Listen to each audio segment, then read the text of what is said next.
네, 잠시 안내 말씀드리겠습니다. Ladies and gentlemen, Munhwa Future Report forum will start shortly. Please come inside the room and take your seats. And please turn your cell phones on silence or vibration. This event will be interpreted simultaneously both in Korean and English. Please use the receivers on your table. Turn to Korean, channel 1 for Korean, channel 2 for English.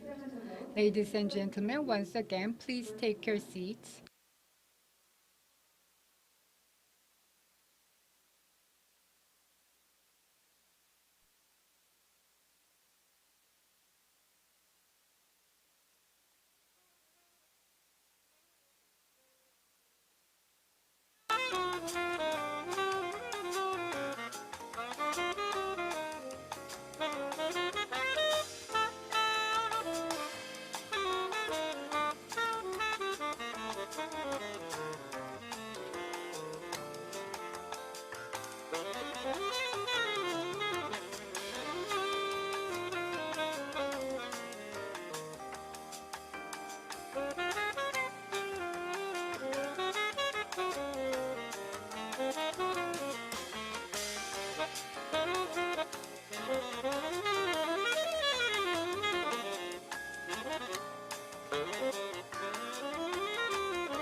잠시 시작하기 전에 안내 말씀.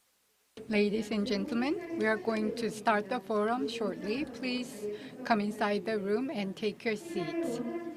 And we would appreciate it greatly if you could all silence your mobile phones. And we will start shortly. Thank you very much.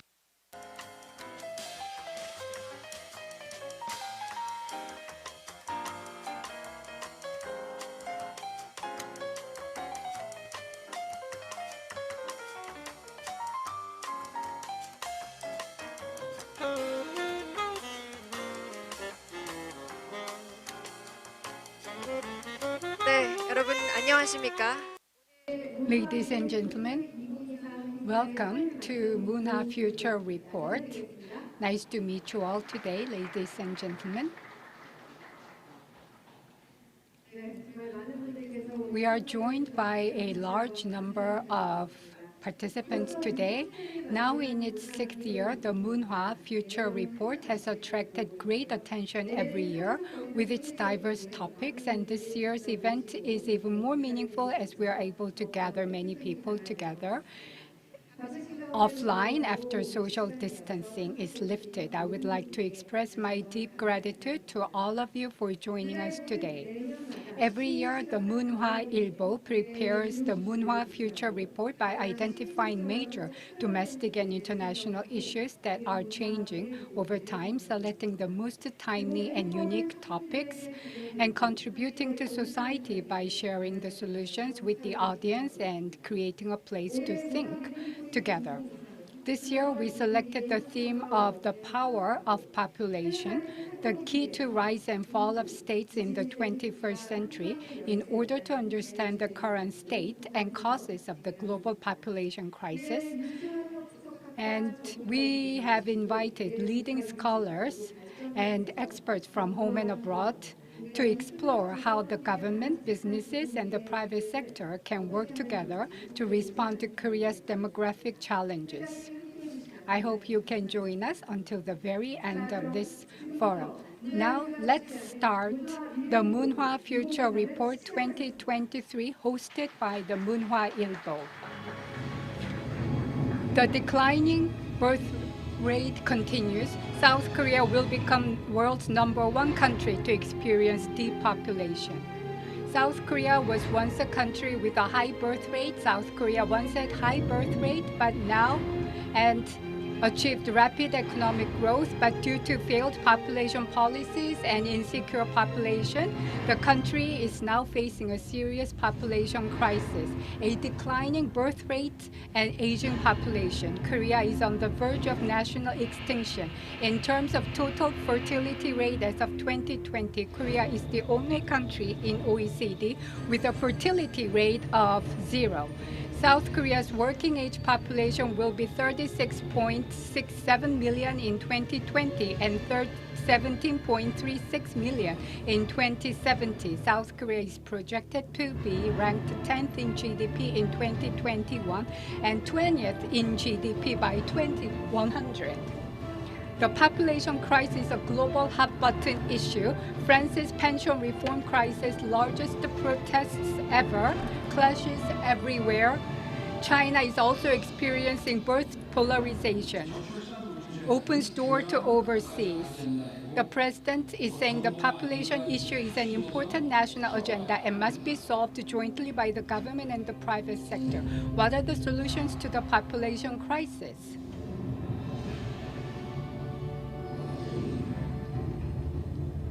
The Munhwa Future Report.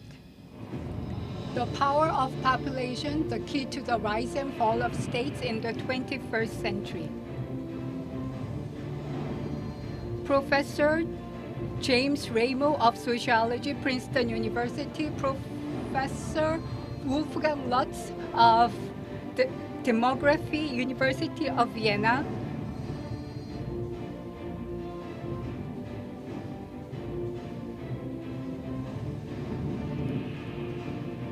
Korean response in an urgent need of major transformation. Reiko Hayashi, Deputy Director of National Institute of Social Security and Population Affairs of Japan, Director Jo Young-tae of Population Policy Research Center, Seoul National University. Eyes to the Future. The Munhwa Future Report. The power of population, the key to the rise and fall of the states in the 21st century.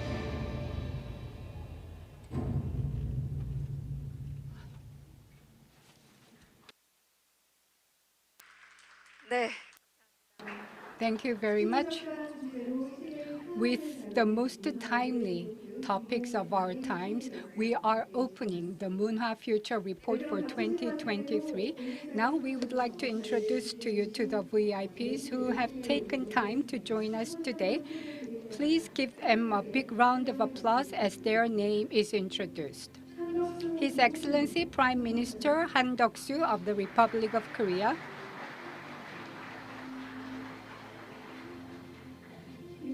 Chairman Kim Ki-hyun of the People Power Party,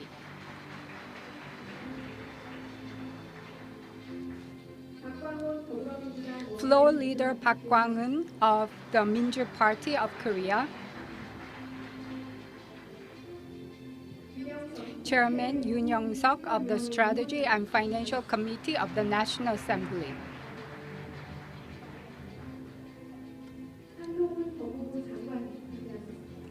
Minister of Justice, Minister Han Dong-hoon,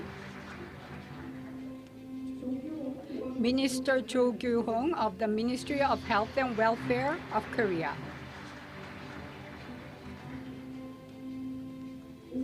Mayor Oh Se-hoon of the Seoul Metropolitan City,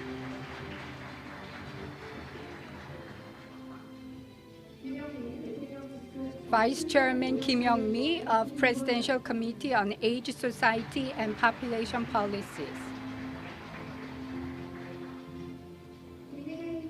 Legislator Koo Ja-geun from the People Power Party,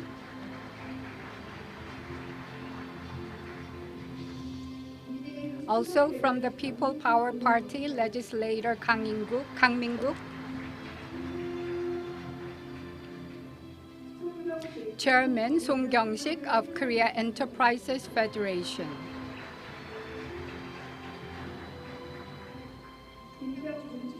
Acting Chairman Kim Byung-jun of the Federation of Korean Industries, Chairman Koo Ja-yeol of Korea International Trade Association,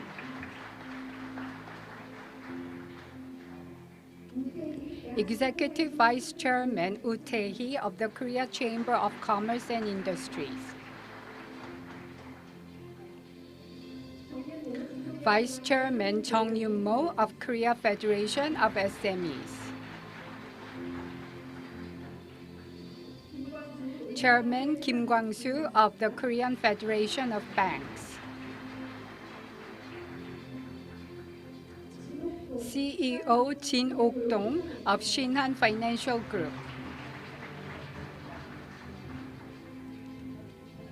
CEO Han Myung-ju of Hana Financial Group, Chairman Lee Jae-sik of National Agricultural Cooperative Federation, Chairman Yoon Young-kwan of the Asan Institute for Policy Studies,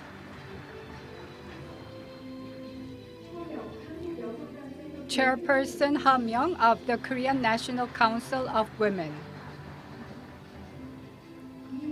Chairperson Lee Young-hee of the Korean Society of Nursing Science. I would like to thank all the guests for joining us here today. And for today's forum, I would like to welcome Professor James Ramo and Professor Wolfgang Lutz, Deputy Director Hayashi Reiko, and Director Jo Young-tae, Deputy Director of the Institute of Population Affairs. And as for the moderator of the first session, we have invited Professor Lee Chul-hee, Professor of Economics at Seoul National University, and Dr. Tae-seok Lee, And as for the second session, the moderator is going to be Dr. Lee In-sil.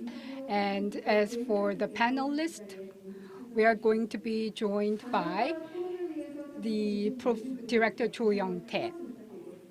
I would like to thank everybody for joining us today. Thank you very much. Now we are going to start the Munhwa Future Report with the welcoming remarks by Chairman Lee Byung-gyu of the Munhwa Ilbo. Please welcome Chairman Lee with a big round of applause.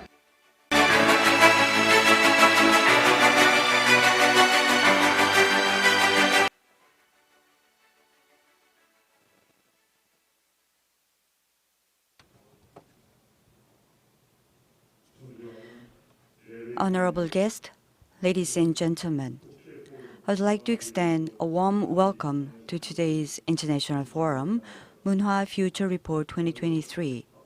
First of all, I'd like to express my deepest gratitude to our distinguished guests, including Prime Minister Han Duck-soo of Republic of Korea, for taking time out of their busy schedule. My very special gratitude from the bottom of my heart for sending us the congratulatory message, President Yoon Suk-yeol of Republic of Korea, and also Speaker Kim Jin-pyo of National Assembly for sending us video congratulatory message due to his overseas engagement.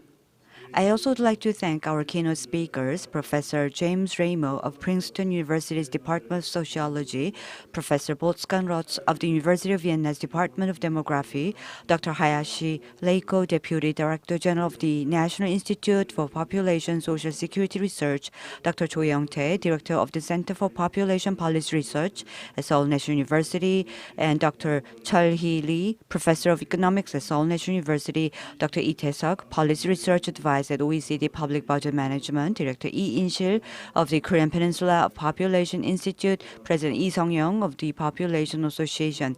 Thank you very much for joining us today. As the COVID-19 pandemic has turned into endemic, this forum is being held as an offline event for the first time in 4 years since Munhwa Future Report 2019. Unlike the previous 3 years combined online and offline hybrid events, this year we are pleased to be able to invite international speakers to the venue to deliver more vivid talks. Ladies and gentlemen, the population crisis has become a hot topic around the world as the declining birth rate and aging population intensify. Major developed countries have put population issues on their national agendas and are responding with full force. However, Republic of Korea recorded a total fertility rate of 0.78 children last year, the lowest in the world. The grim outlook continues to be that by the middle of this century, thus Korea will be one of the most aged countries in the whole world. This is expected to have serious impact on all sectors of the country, including finance, pension, welfare, labor, education, and defense, not to mention future economic growth. Failure to address population crisis can threaten a country's very survival. As the demographic crisis leads to severe labor shortage and shrinking domestic market, business and private sector, the main agent of job creation and employment retentions are no exception. Distinguished guests, ladies and gentlemen, population issues cut across all sectors, political, economic, social, and cultural, and requires an integrated approach. There is a growing consensus that government, business, and private sector must join forces to respond to the issues. This reality is the reason why Munhwa Ilbo chose the theme of today's forum, Population, the Key to Rise and Fall of the States in the 21st Century. The purpose of the forum is to explore the groundbreaking alternatives and solutions to resolve the population crisis, with understanding that population issues are directly related to the rise and fall of a country. It will be a productive forum to share the need for a collective national response involving government, business, and the private sector, and the need to reorganize the governance of the population responses to achieve this. Munhwa Ilbo will continue to provide a forum for discussion that seeks solutions to the challenges faced by Korea and the world. We, Munhwa Future Report, will spare no efforts to present solutions with a valid perspective. We look forward to your continued interest and encouragement. Thank you.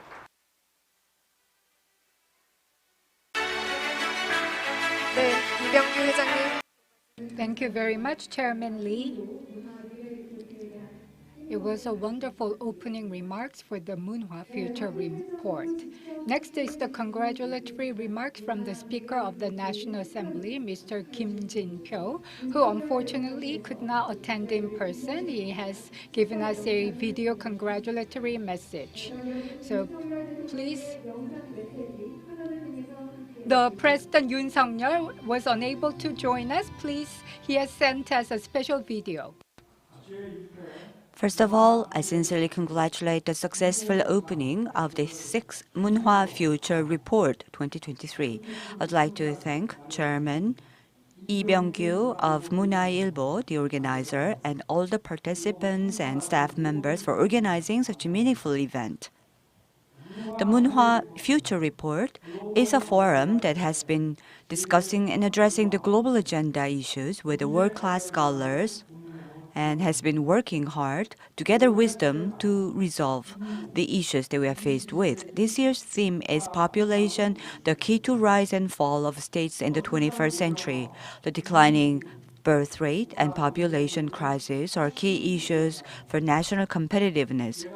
Many of the foreign heads of states that I met with were also grappling with the population crisis. In March, the government held a meeting of the commissions on the low birth rate and aging society to begin discussions so that we can achieve sustainable Korea.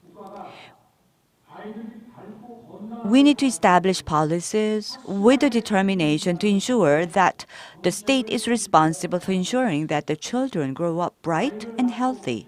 The government will do its best to ensure that people can enjoy the joy of giving birth, raising the children, and pursue self-realization together. Above all, it is important that our society's culture and value shift away from excessive competition to one that values family happiness.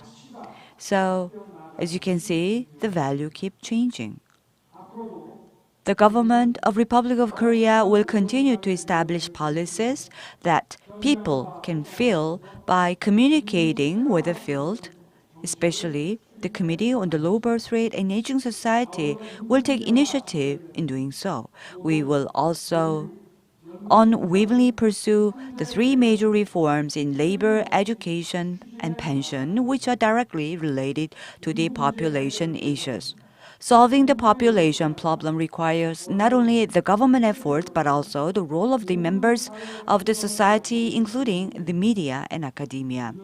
I hope that the recommendations of the world-renowned scholars and experts who are participating in today's forum will help solving the population challenges.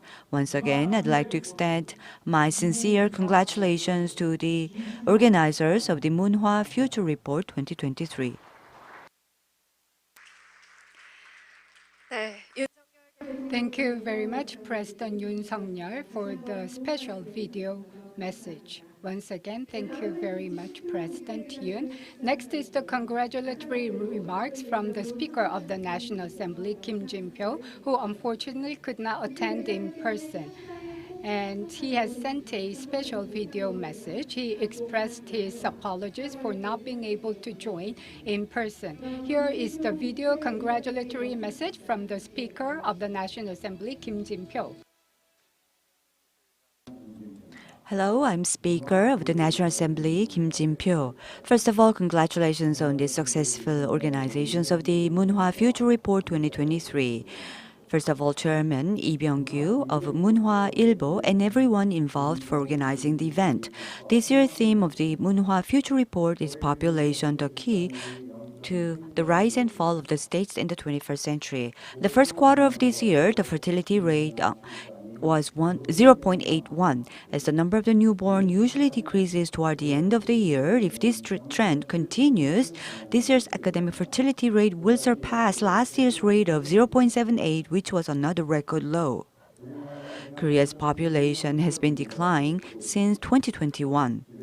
At this rate, Korea's population could drop below 50 million by 2040. A declining population has a huge impact on the country's competitiveness. It is estimated that 1% decrease in the working age population reduces gross domestic product by 0.59%. Studies have also shown that a 1% increase in dependent population reduces gross domestic product by 0.17%.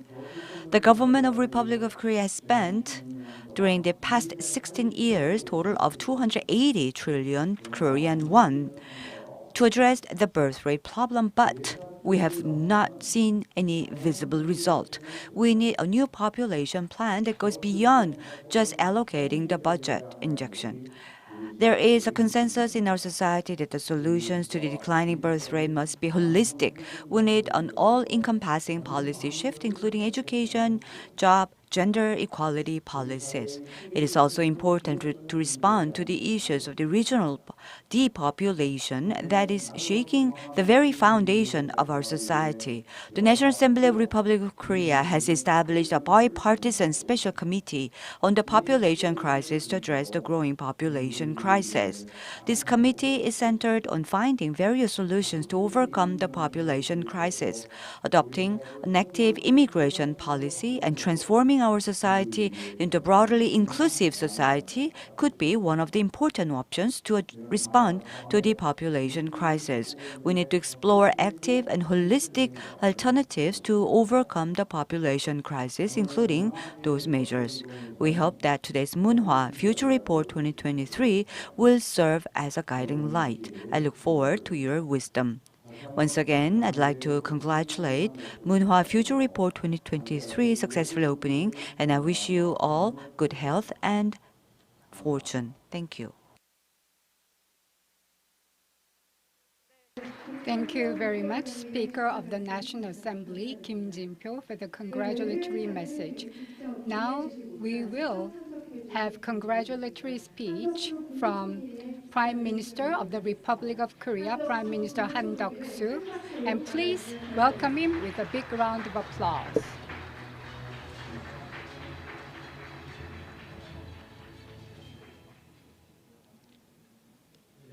Distinguished guests, ladies and gentlemen, congratulations on the 6th Munhwa Future Report.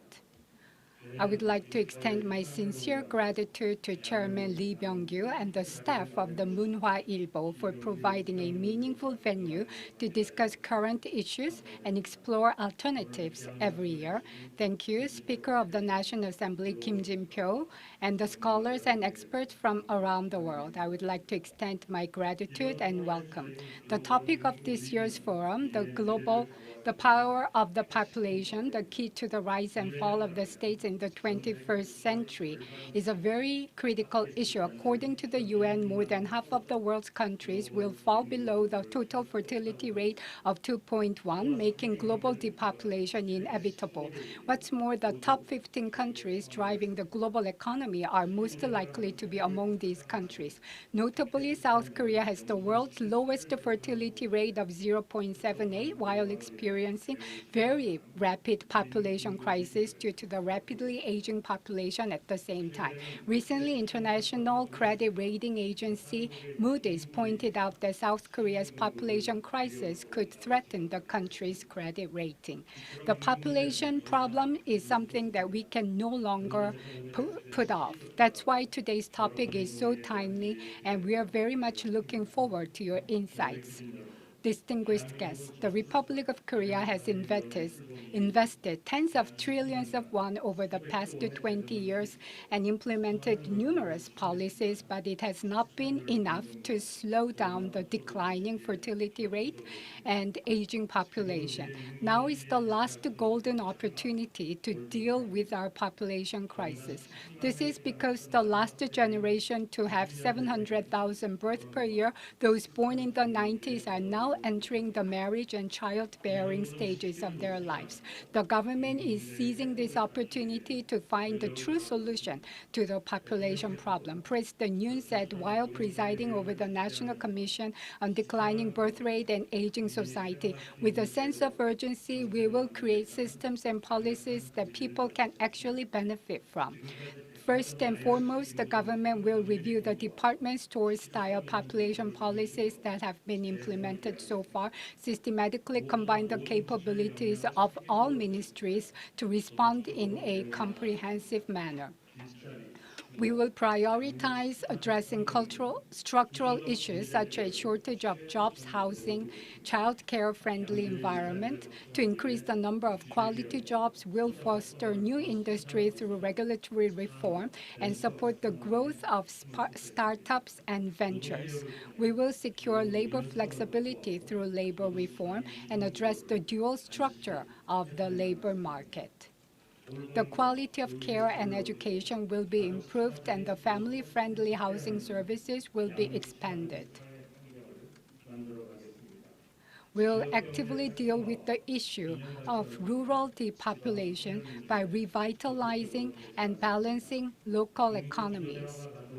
We'll prepare a pan-government level response by assessing the impact of population changes on employment, education, welfare, defense, and etc. It's also time for us to start talking about a more flexible immigration policy in earnest. Acquiring talent in the face of a declining working-age population has become an important national agenda for many countries. Western countries such as Germany and Canada are trying to make up for the labor shortage in their industries by attracting global talent. They're encouraging immigration and easing restrictions in this regard. We, too, need to be more inclusive and proactive in perceiving the contributions of foreigners. By actively soliciting input, the Korean government will build and expand the national consensus and implement necessary policies step by step. Distinguished guests, the population problem is caused by a combination of various factors, and its effects are felt throughout the society. It cannot be solved by the government alone. Industries, labor, religious communities, civil societies all need to work together to find the solution. The Korean government will periodically evaluate the effectiveness of its population policies and actively improve them. We'll spare no efforts in supporting the public discussion in our society. I hope that today's forum can help us gain collective insight and wisdom to find the solution we need. Thank you very much. 네. Thank you very much, Prime Minister Han Duck-soo. This concludes the opening ceremony, and we will proceed to the lectures and discussions. We will make some changes on the stage, and as soon as the stage is prepared, we'll start the presentation right away.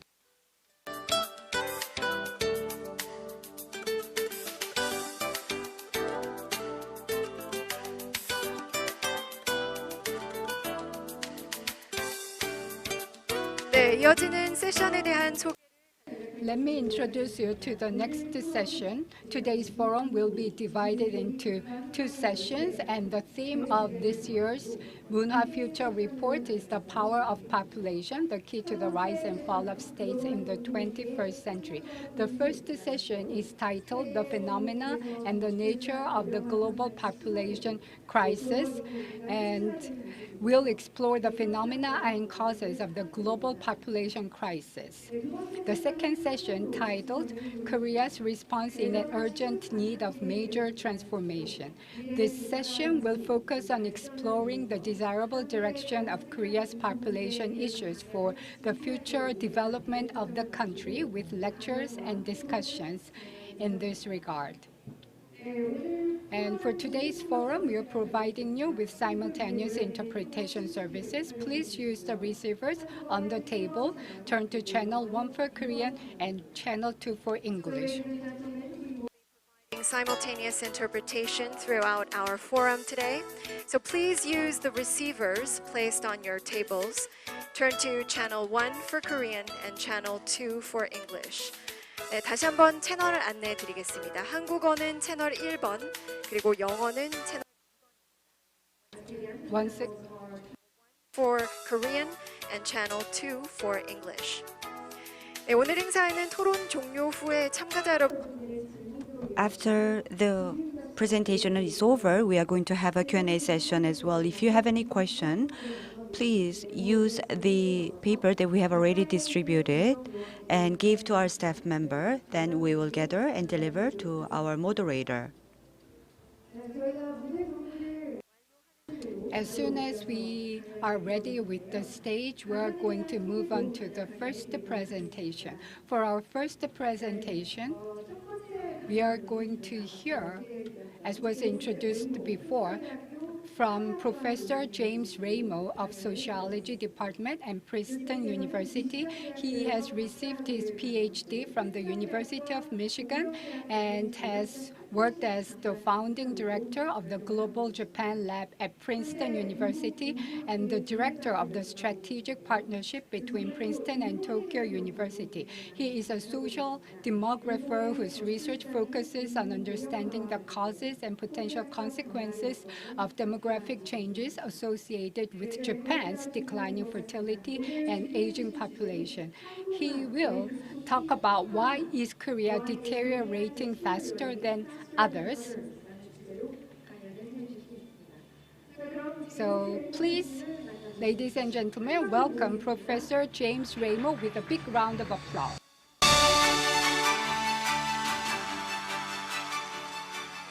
Thank you for that nice introduction. I'd like to begin by thanking the organizers for the opportunity to visit and to share thoughts about family change and low fertility with all of you. It's an honor to be here, truly.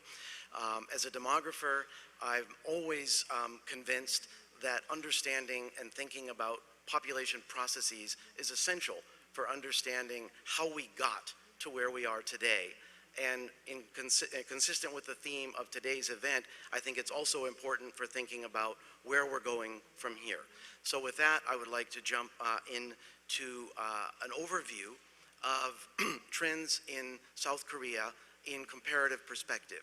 Many of these data points have already been introduced, and I certainly cannot compete with the beautiful graphics that were shown in the introduction, but I will do my best to provide a foundation for the rest of the talks by putting, as I said, South Korean family change, fertility change into comparative context.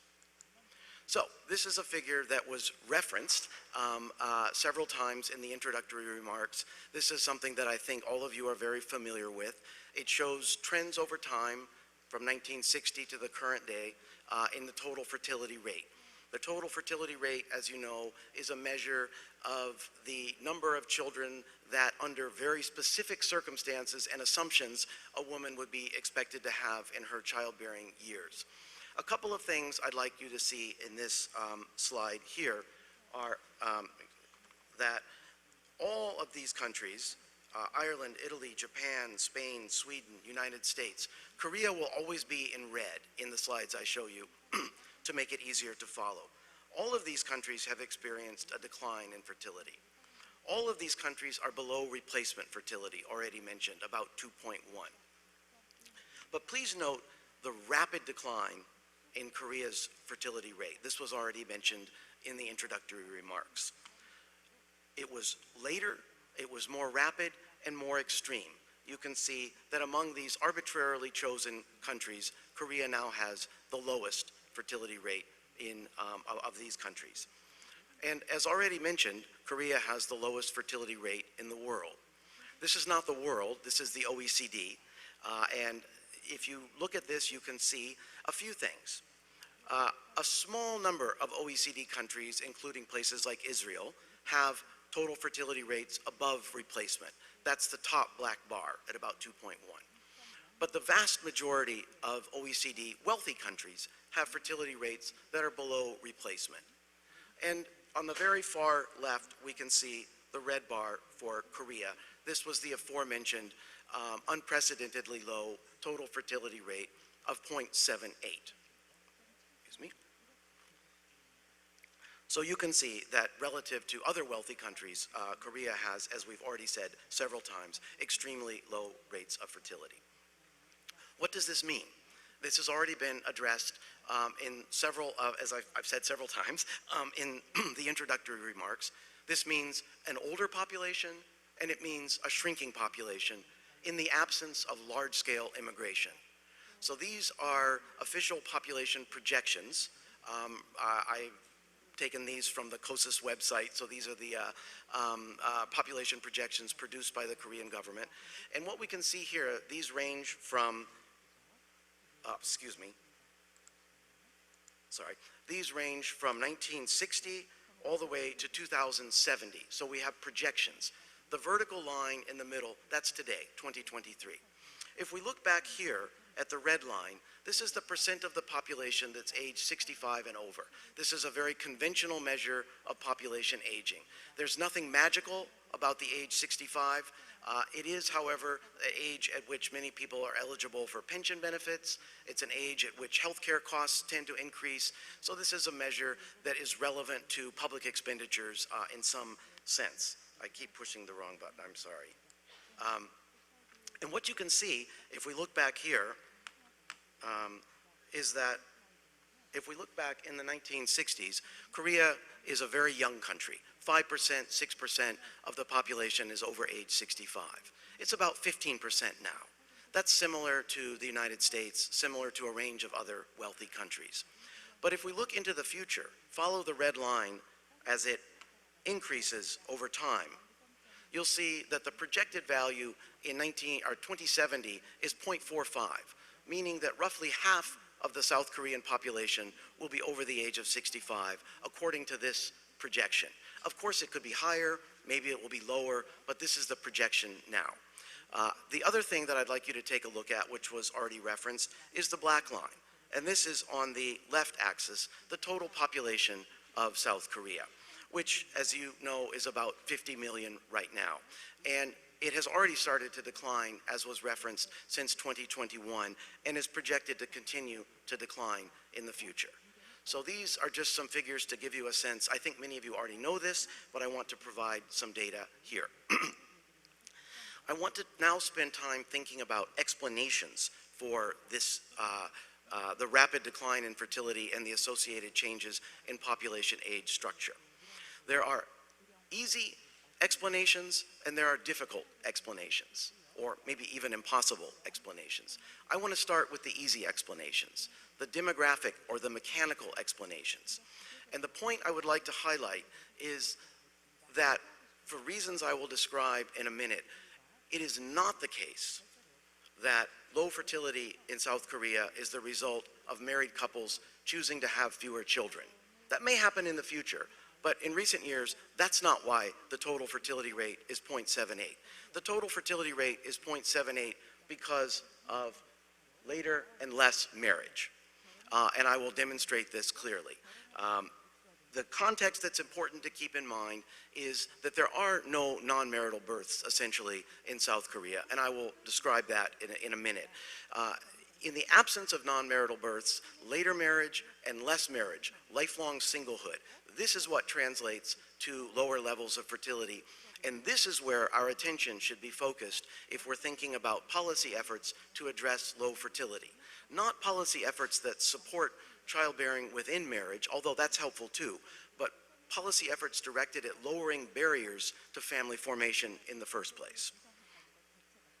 I've mentioned that marital births may be declining, but not much, and that later marriage in the future or contemporaneously may contribute to lower fertility by reducing the time that people are married and thus at risk of having the desired number of children.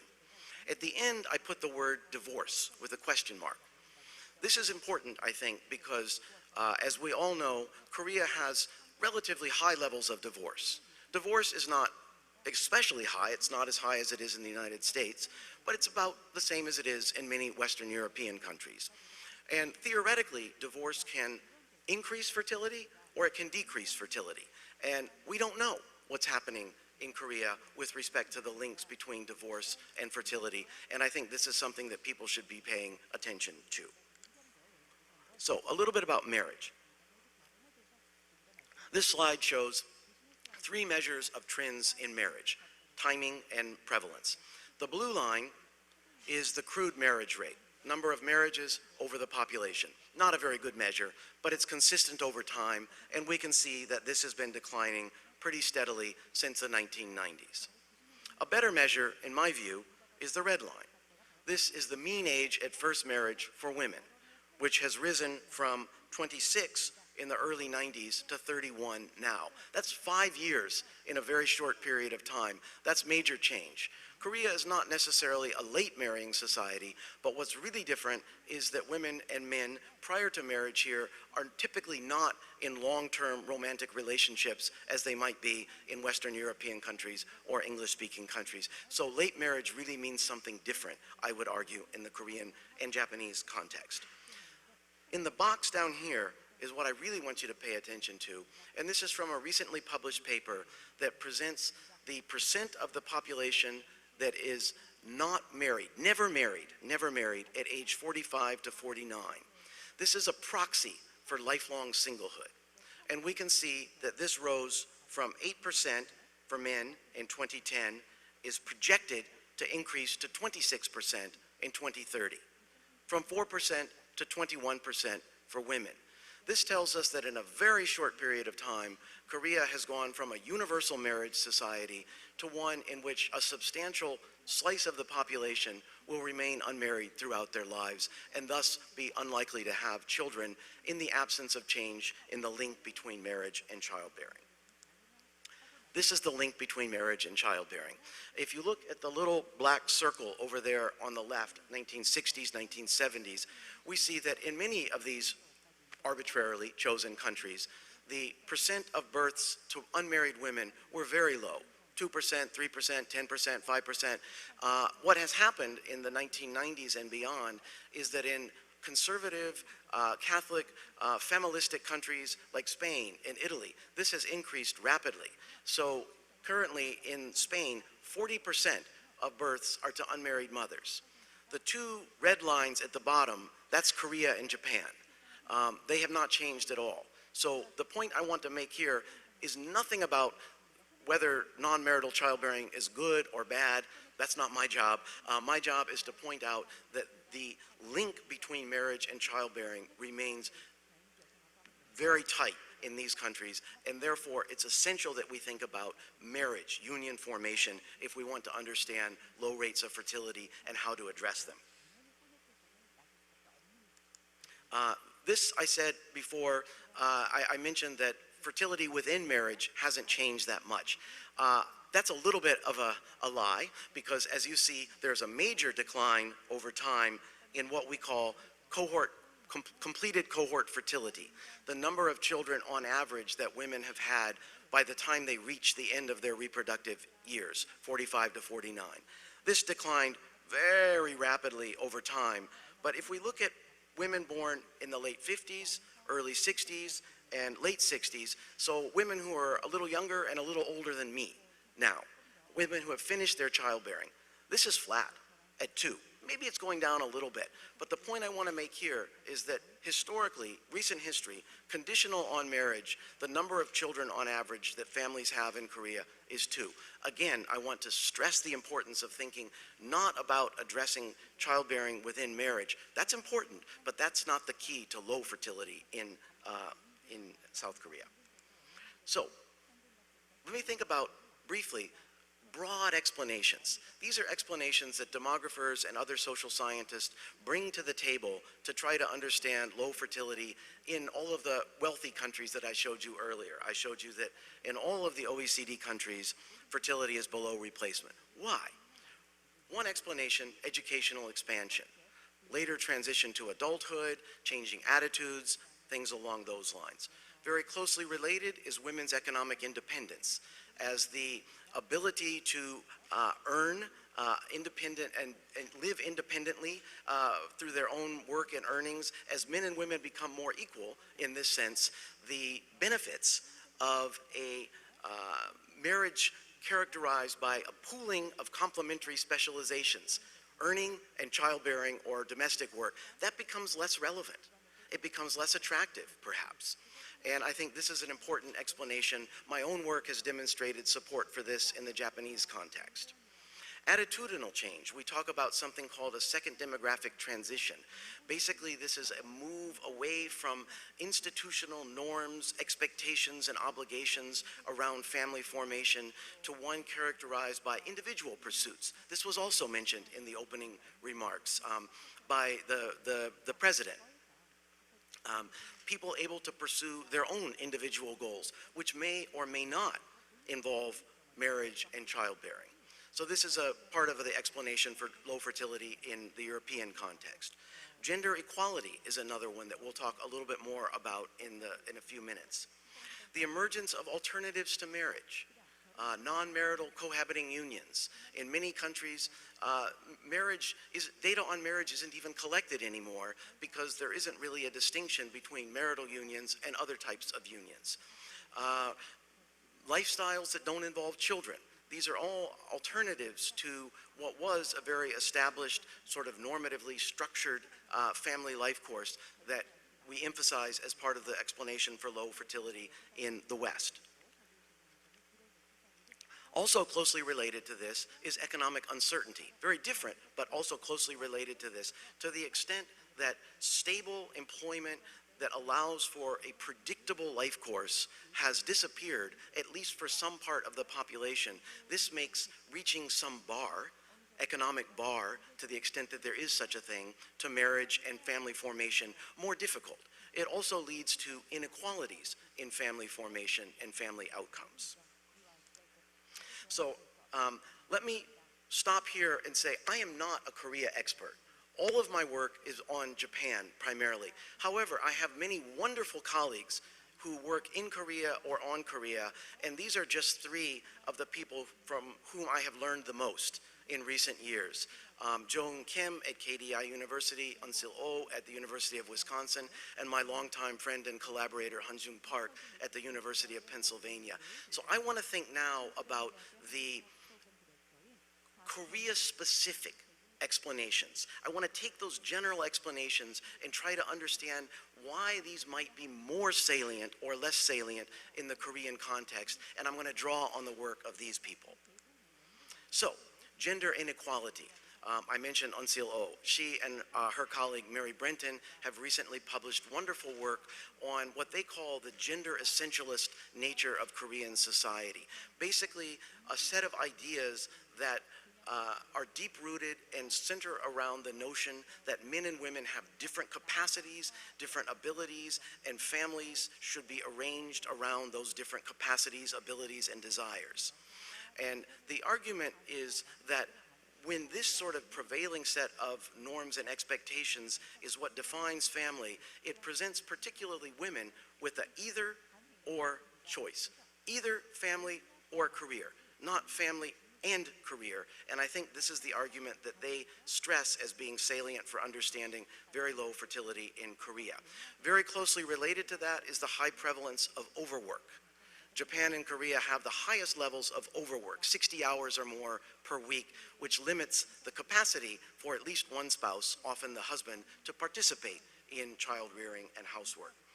The high cost of housing was already mentioned, especially in the Seoul area, and this facilitates or requires a longer transition to adulthood unless you have parents who can support that transition to adulthood. High cost of child rearing. Not just the financial costs of tuition and extracurricular activities, extracurricular shadow education, but the psychological costs, the time costs that are associated with intensive investment in children's education. Economic uncertainty at young ages, the growth of non-standard, precarious, low-paid employment, particularly for men and women with lower levels of educational attainment. I know that many of you are interested in what we might call Confucian family norms or Confucian family ideology. And I think this is hard for me to define, but I think we can believe that maybe gender essentialism, emphasis on investing in children's success, these might be part of Confucian family ideology or norms. It might also be the case that the role of extended family in marriage. So it's not just a husband and wife marrying, you're marrying families. And to the degree that marrying someone else's family and taking on the obligations and expectations that come with that is increasingly less attractive to young women, and perhaps this is another reason that we might see lower levels of marriage and later marriage overall. Relatively low but increasing public support for families. Korea and Japan have been among the lowest in the OECD for family support, public support as a percent of GDP. This is growing, as the President mentioned in his introductory remarks. Some of my colleagues talk about a declining desire to marry. There's nothing we can really do if the desire to marry declines. I think what we can do is to think about policies that support the ability to marry and have children for those who want to. We can think about policies that structure an environment that makes marriage more desirable, perhaps. And this is something that I think we don't see in many other countries. So this is one thing I'd like to keep in mind. My colleague Jo Eun Kim talks about complicated gender relationships. She talks about the role of gender distrust between men and women. This is extremely difficult to think about, but one can imagine that this is something that's relatively distinctive to the East Asian context, I would suggest, and maybe something that's salient for thinking about low rates of marriage and childbearing today. Okay, let me see, where are we next? Having said all of that, I don't know if you believe all of these. These are just ideas that have been discussed and introduced in the research that I have come across to date. I don't know if you believe all of these. We can have conversation about this later. But one of the things that I really want to highlight is that these different things are not independent. It's not like we can say, here's the effect of gender essentialism. Here's the effect of precarious employment. This plus this is the effect, if you will, on marriage and childbearing. These are interactive, part of what I call a perfect storm. All of these things are working together. It's not A plus B, it's A times B, I think, if you want to think about it in those terms. The fact that that economic precarity is taking place within a gender essentialist social framework makes the impact of that increasing economic precarity stronger.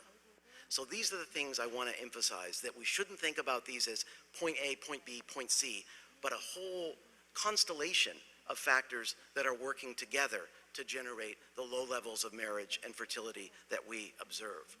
And our own argument is that these, this broad range of factors contributing to later and less marriage and family formation seem to be most powerful in societies where there's a strong tension between rapid social change and the strength of older sets of norms and expectations, cultural norms and expectations. I've had several conversations over the last couple of days in which people tell me, in Korea, change is so fast. Attitudes change fast, behavior changes fast. But I would argue that that's happening at the same time that some things are not changing. Perhaps attitudes towards family and so on, attitudes towards men's and women's roles within the family may not be changing as rapidly as other things are changing. And this tension is part of what I think leads to the much higher or more rapid decline in marriage and fertility in the South Korean context. So what are policy responses? President Yoon went through a whole list, and everything that he said, everything that's on here, he said. So clearly there's already a large basket of potential policies that cover really the whole range. So I'll just try to be general here and to talk about potential policy responses in a broad sense. And I think I'd like to begin by stressing that, so as I said, I study primarily Japan, and just as in Korea, there is major policy emphasis right now on this perceived last chance to invest in supporting family formation. And a lot of the investment is transfers of money to support child rearing. So you have child number 2, you get X amount of money. This has, in every study that's ever been done on policy responses to low fertility, this has never worked. Sure, it's nice for parents to have more money to raise children, but this has never moved the needle, so to speak, in terms of fertility rates. So I don't think this is a particularly effective route to pursue. I do think this either-or choice that I mentioned, where women in particular, but also men, are faced with a choice between career or family, not both. Policies that allow for both, I think, are going to be central to the effectiveness of any policy targeting family formation and, by extension, fertility rates. Flexible work. Japan and Korea are 2 of the least flexible workplace environments in the wealthy world, have 2 of the lowest fertility rates. Correlation is not causation, I know, but nonetheless, I think it's important to keep in mind that this is part of the either-or choice. More flexible work schedules, less onerous work schedules, increased investment in public child care, so it's not the case that one parent or both parents are largely responsible for child care. Investment in high-quality child care is important. The next one I put a question mark next to because I have no idea how to address gendered norms, expectations, and attitudes. I don't know how you use policy to change that, but perhaps you use policies that allow for a broader range of lifestyles, life trajectories, and this over time leads to naturally a change in gendered expectations and norms. And on that point, I think it's critical to think about the fact that in many cases, policies targeting family behavior, whether that's marriage or fertility, are often based on a one-size-fits-all kind of approach. This is the normative family, and policies are targeting the normative family. I think that's not an effective strategy, particularly in light of increasing diversity in family structure. I mentioned earlier that Korea has a relatively high divorce rate. That means that there are a lot of single-parent families. Policies that address the well-being of single-parent families and facilitate fertility for those women and men. Dual career families. Policies must address the needs of dual career families because I don't think the days of breadwinner, homemaker, very divided gender division of labor, that's not coming back in any society. I don't think it's desirable and I don't think it's feasible in many cases. So policies that support dual career families, policies that support multicultural families. We already heard about the increasing efforts to bring immigrants to South Korea. Immigration is the next point, in fact, and I would argue that the red line, the growing percent of the population age 65 and above, the shrinking population from 2021, those aren't going to change. It's unquestionable that Korea will be an older, smaller population in the years to come. No question. The question is how much older, how much smaller? And I think immigration will play a critically important role in that. It's a decision to make. I'm not advocating for more immigration or less immigration. That's a policy decision that needs to be made. But this is the most effective lever to deal with population aging and population decline, large-scale immigration. If immigration is not on the table or policies are not effective, automation is a key factor. This is something that is very high profile in Japan right now in response to population aging, labor force shortages, and so on. How do we automate as much as we possibly can to deal with the population, the labor force shortages? So these are vague. I realize these are vague. I'm not a policymaker. My job is to think about the broad types of policies I think that will work and hopefully allow the experts to nail down the specifics of the policies that will work in this context. And finally, what will happen next? I've already said that Korea will surely be an older and a smaller country, as will most wealthy countries. All wealthy countries are going to be smaller and older in the years to come. I think it's critically important to keep in mind this first point. We talk about raising the fertility rate. We talk about taking advantage of this last opportunity. I think it's critical to keep in mind that in no country where the fertility rate has been below replacement for an extended period of time, in no country has the fertility rate ever returned to replacement yet. France, maybe it's come close, but in no country has this really happened. So I think that it's important to be realistic about what a higher fertility rate might be. In Japan, it's 1.3, for example. I think that is about what it's going to be for a long time, but we will see. I think there's little reason to expect the emergence of Western-style family formation, non-marital childbearing, long-term non-marital unions. So I think that policy efforts to support families, efforts to support family formation for those who want to form families and have children, this needs to recognize that we don't want to take policies from Germany or from the Netherlands or from the United States. You want policies that will work in the context of a different sort of set of family norms and expectations, particularly around the link between childbearing and marriage.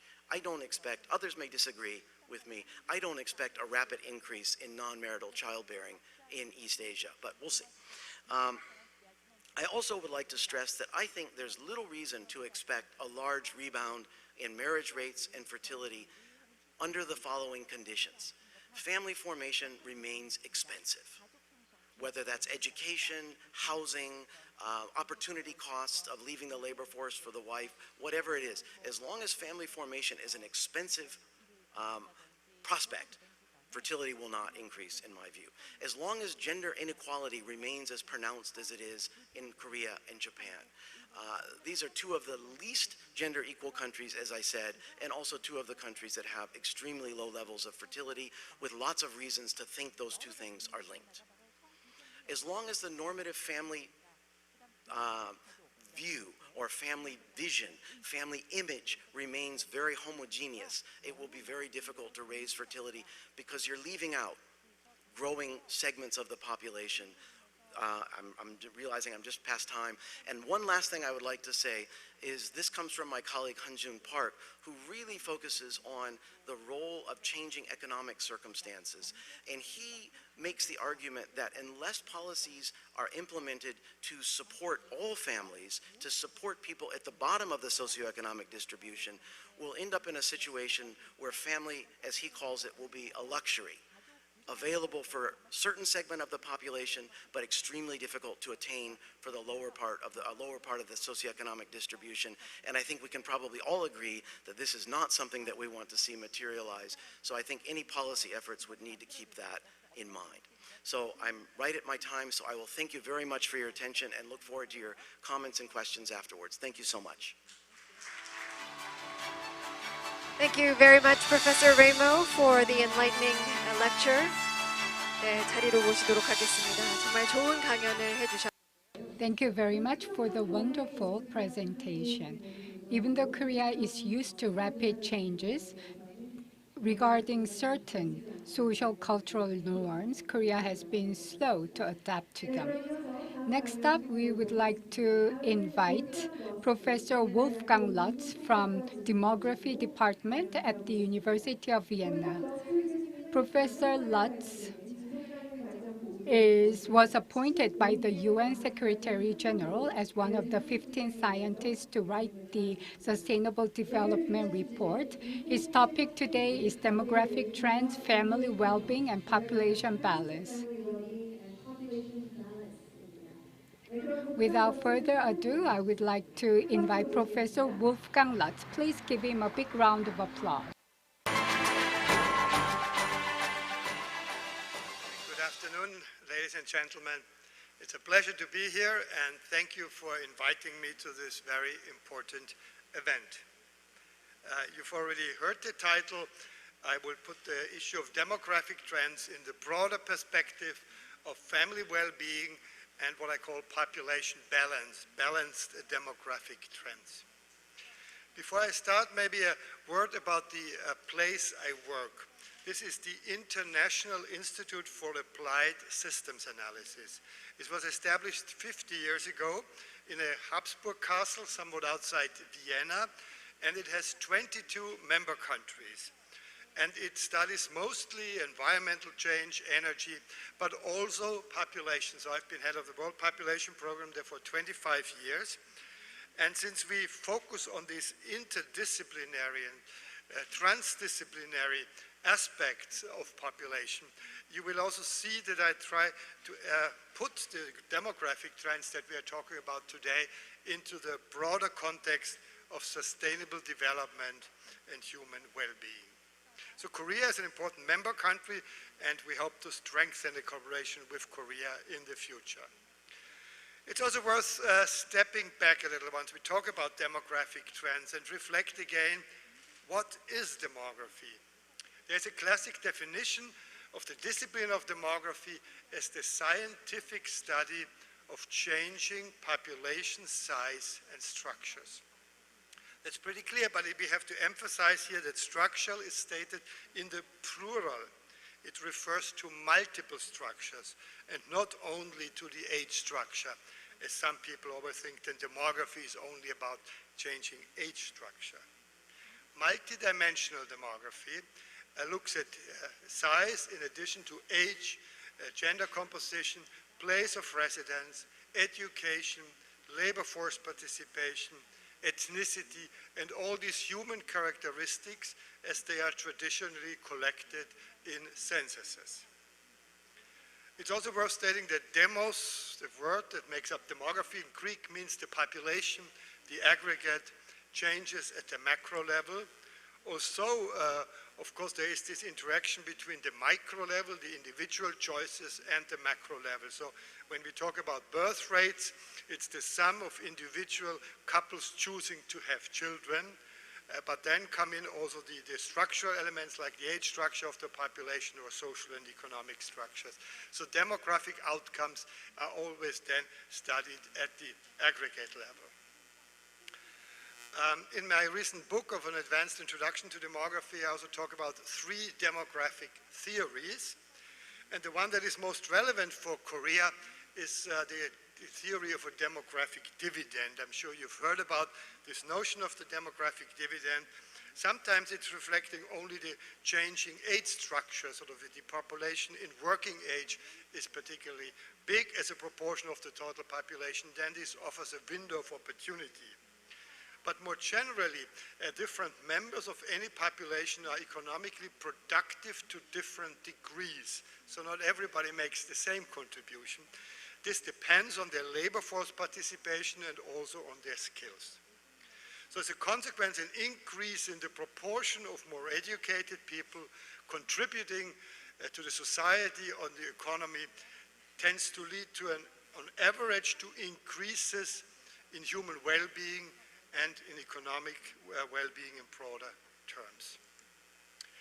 Now, what does this mean for Korea? So here you have, to me, some fascinating pictures. You see the conventional age pyramid where you have women on the right and men on the left sorted out by age, but we added a third dimension, which is the level of education, the highest educational attainment.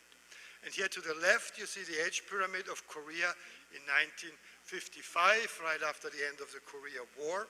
You see the pyramid still looks like a pyramid, with the youngest age groups being the most numerous, and the fertility rate, as you just heard, is 5 to 6 children on average, very high birth rates.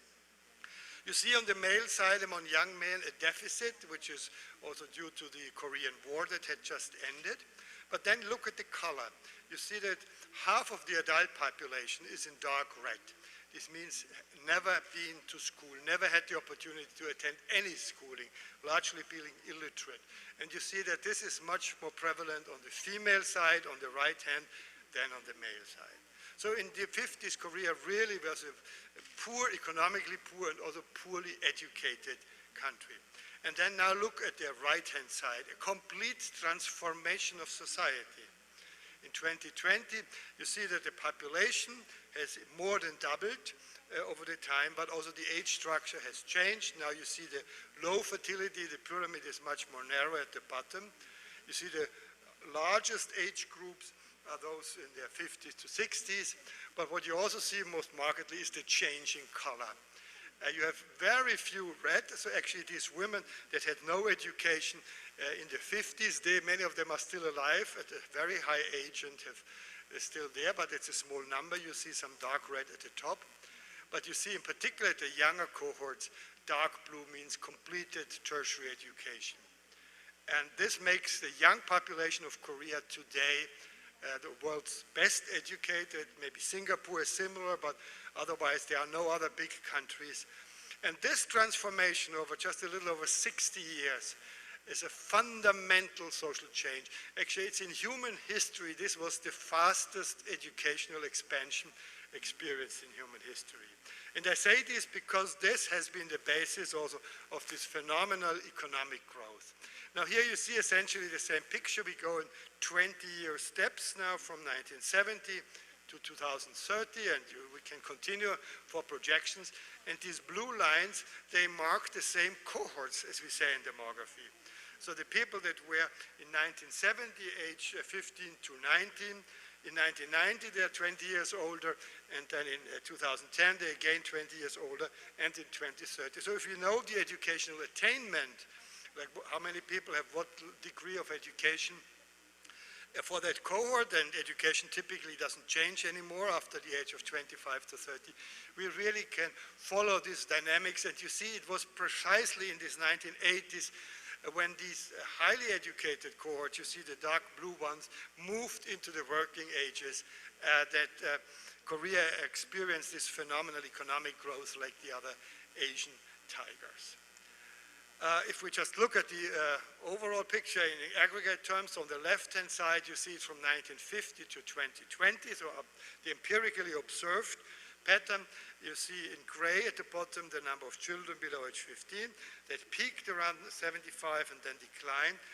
But you see also among the adults in the 1950s, more than half of the adult population of Korea was without any formal schooling in the 1950s, and this has changed phenomenally, first in terms of the secondary education, and now you see the dark blue on top, tertiary education. And we go to the future, an extension of some scenario to 2070.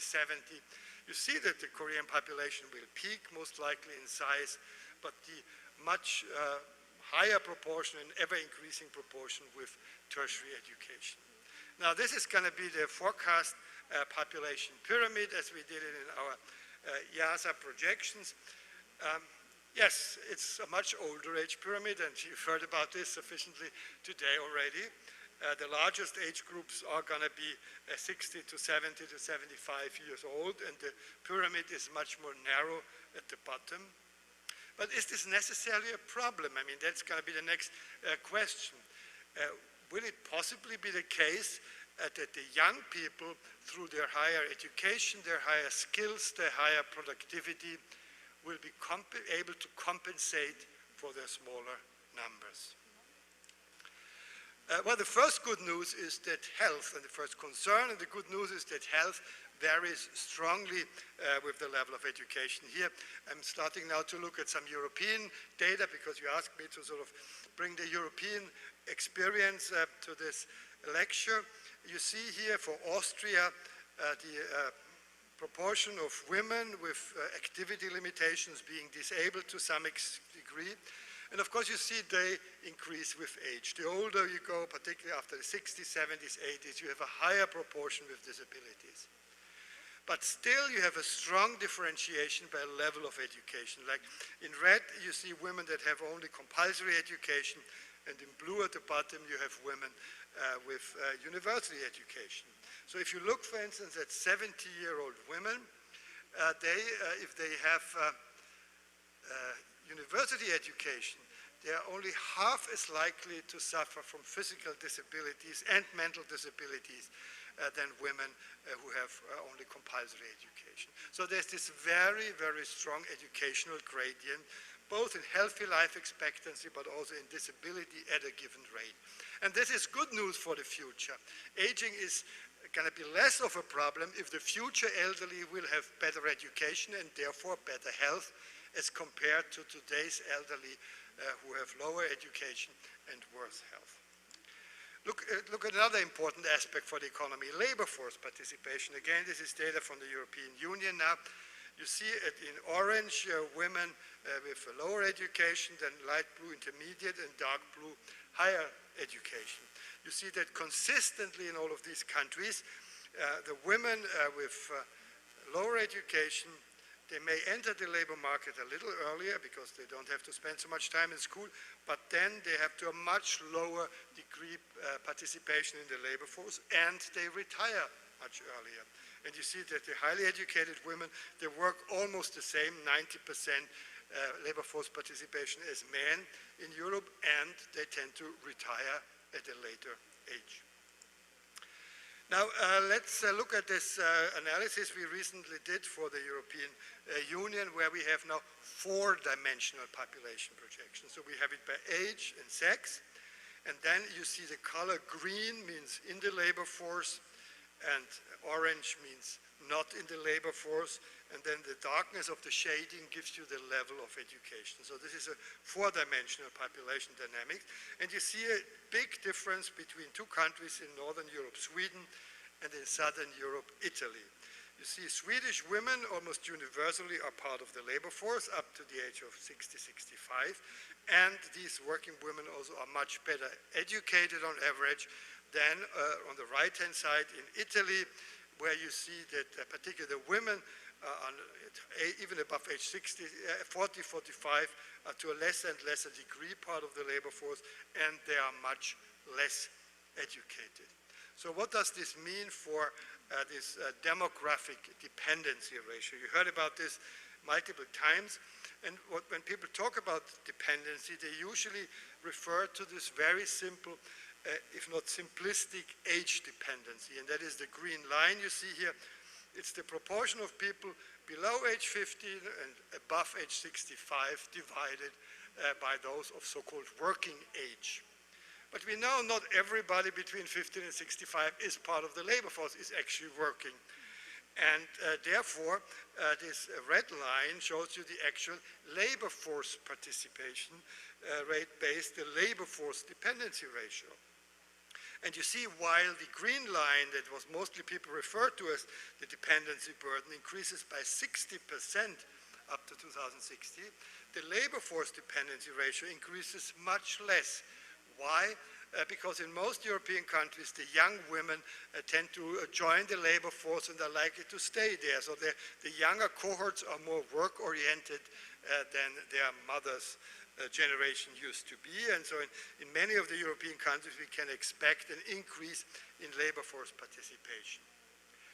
And then, but not everybody working is equally productive. What in the end matters for the economic outcome is the productivity-weighted dependency rate. And that is the blue line that you see at the bottom. And this blue line only increases by 10%. And if you don't only look at this rather simplistic age structure, but rather look at what counts for the economy, the productivity-weighted and labor force-weighted dependency ratio, then the increase shrinks from a 60% forecast increase to only 10%. Now, we've also, in a recent paper, what is the role of migration in this? So you see the same blue line now as you saw as before, this line here, that is the productivity-weighted dependency ratio.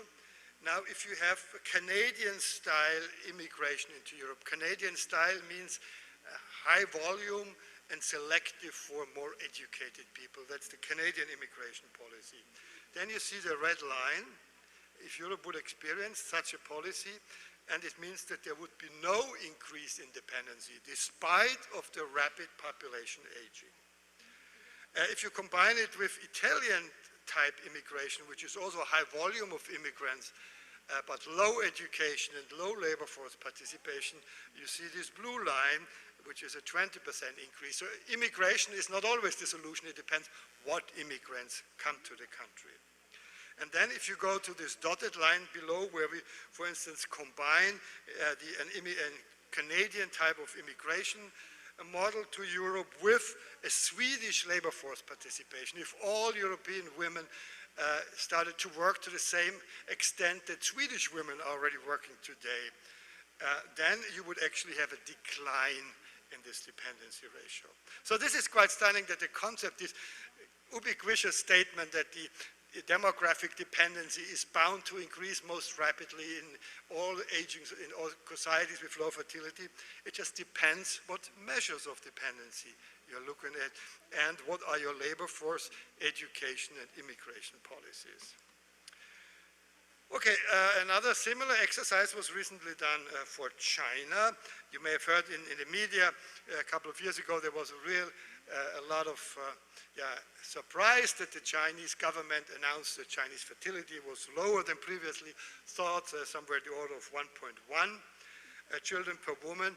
And many commentators then said, well, this will be such a bad for the future of China. It will really stop the economic growth of China, and China will never be able to catch up with the US, even some said. But on what basis is this? We sort of looked at the numbers, and on the top you see the solid lines. These are actually these conventional just age dependency ratios. But even there, we compared two scenarios. We compared the green line showed that the TFR of China would decline to 0.8, almost sort of to today's Korean fertility level, that this would happen in China. And the other, the red one is a scenario that it would increase to 1.7, fairly high, moderately high fertility. And you see in the medium run, let's say for the next 20 years, actually the very low fertility, the green line, results in a lower dependency. Why? Because there are fewer children. There are fewer expenditures associated with children, including education expenditure and other expenditures. And it would only be after 2050 that the low fertility, the green line, would result in a higher overall dependency ratio. So if there is an economic effect due to this simplistic measure, it only comes after 2050. But let's look at the last line, the dotted lines, because that is this productivity weighted dependency ratio, which I think is the most meaningful. And here you see very little difference. You also see that the green line, the very low fertility, results in actually a decline in dependency burden until about 2050, and then just a mild increase. So this is far from being a devastating effect on the economic future of China. It just depends what demographic model and how multidimensional or one-dimensional demography you use for interpreting the future. Okay, now this really opens up a question like, what is, after all, desirable level of fertility? Most people seem to have in their mind that replacement fertility, which is a little over 2 to account for some children dying, is the goal. That would be what we should be striving for. But why? If we factor in also the education and this dependency burden, as we've just discussed, we did some simulation exercise for some stylized populations and see where actually is the optimal level of fertility from a long-term dependency perspective. And you see here 3 curves for 3 hypothetical levels of education.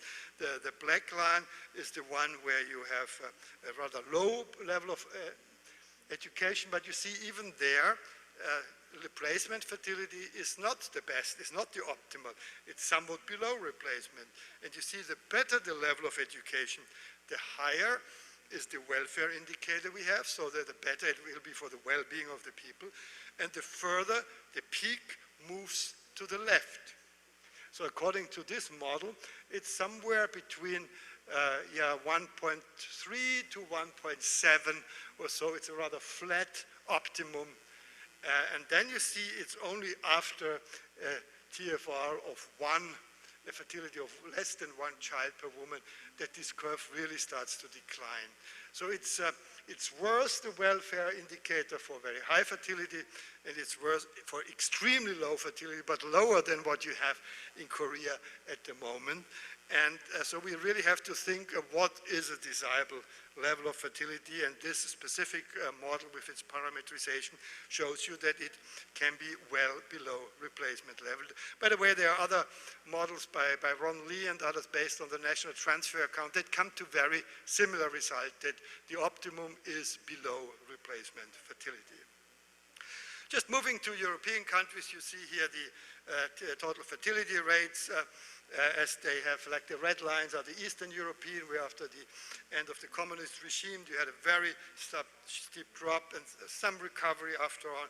You see others like the US, they've been high, but they also recently experienced a decline, and also the Nordic countries recently experienced a decline. When looking at these data, we really have to be very careful because there are some serious measurement issues. The total fertility rate is just summing up the age-specific fertility rates as they are experienced in one calendar year. Now, if some women decide to have their children in the following year or postpone their childbearing, then the total fertility rate will be that much lower in a given calendar year. Also, women may have the same number of children over the life course. And this is what we call the tempo effect. And this really distorts downward the data significantly. Here you see the example for the Czech Republic, where the blue line shows you the TFR that really, after the end of the communist time, there is a very steeply declined by 0.8 children. But then when we correct for this, the tempo-adjusted TFR, which is also shown by the increase in the mean age of childbearing, that signals that there is a strong tempo effect. This red line shows a declining tendency, but much lower. So you also have to be aware of this when you talk about the recent birth rates or fertility rates in Korea. I assume that the tempo-adjusted, some colleagues have done it up to 2015, but I assume the tempo-adjusted TFR will be somewhat above 1 still in Korea. But now let me come to my last part, and this I entitled Family Well-Being as a Prerequisite for Planned Reproduction in Modern Societies. I should say that recently I've been appointed also a special advisor to the Vice President of the European Commission. Suicha, her task is demography and democracy. So that's her portfolio, but it also shows that the European Union now has a Vice President particularly looking at the demographic issues and policies that all the member countries, particularly the ones on the eastern side, experience already some population decline, are very much concerned about population trends. And this notion of family well-being is one way to address what could be a positive policy direction in this sense.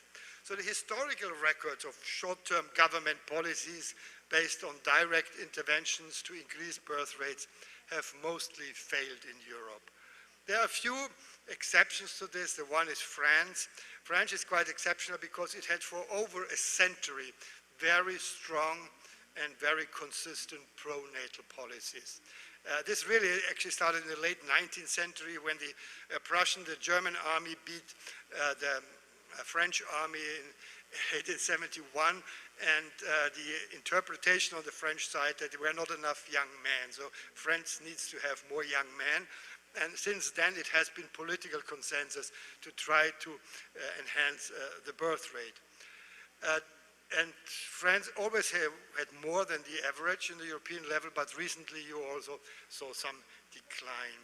Another interesting policy was in East Germany, under socialist Germany in the 70s. Both West and East Germany showed a decline, but then there was this policy package in Eastern Germany that linked housing access to being pregnant. So young women, as soon as they got pregnant, whether they were married or not, got almost free government-supported housing. Under housing shortage, this was a strong incentive, and this resulted in a different reproductive pattern in East Germany up to today, and actually the birth rate had gone up in reaction to this. But otherwise, there are really very few examples. I should say that when I talk about family in the context of family well-being, it is not necessarily the traditional married couple with one or more children, but any household that includes at least a child. That's the definition we have in Europe. And these households do indeed face multiple stresses in modern urban settings that range from financial and housing conditions to child care, and in particular the combination of work and family. And then there are three things that I think are particularly relevant also in Korea. It is the cost of education, and it is finding enough time and space for leisure and recreation. And these are all important factors contributing to family well-being. Like a culture of work more and work harder and work longer may be good for GDP growth, it's not good for family well-being. To continue on this, there has been research in many countries that show and that speak about the so-called rush hour of life.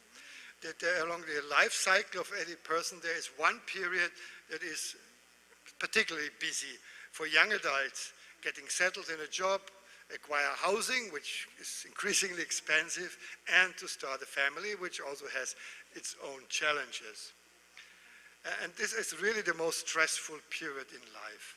And as life gets longer and populations age, there are some ideas how this burden can be distributed over the longer period of life, not to have all the stresses together for young adults, such as paying for the housing or also advancing in the job, and so to try to spread this over the life cycle of people. And this could significantly enhance the well-being of young families with children. And very important also the concrete living and housing conditions. Family-friendly architecture can play a key role. Courtyards with playgrounds, living with children projects. I myself, when I was young, 16 young families founded a group together. We called ourselves Living with Children, and found an architect that was helping to build a child-friendly house with a playground in between. We had our self-organized children groups, and it was a lot of helping from one family to the other. This was a paradise for children as well as for parents. Such housing projects could be many more. Could be government subsidized housing as long as the children are young, and reduced working hours for parents, and working conditions. Sometimes if I hear how long hours people tend to work in Korea, I tell the Swedish example. In Sweden, it's now common practice that no company schedules any important meetings after 3 p.m. Because 3 p.m. parents should be able to collect the children from kindergarten and go home with them and spend the late afternoon and evening with their children, rather than continuing working in their office. And still, Sweden is doing very well by all economic indicators.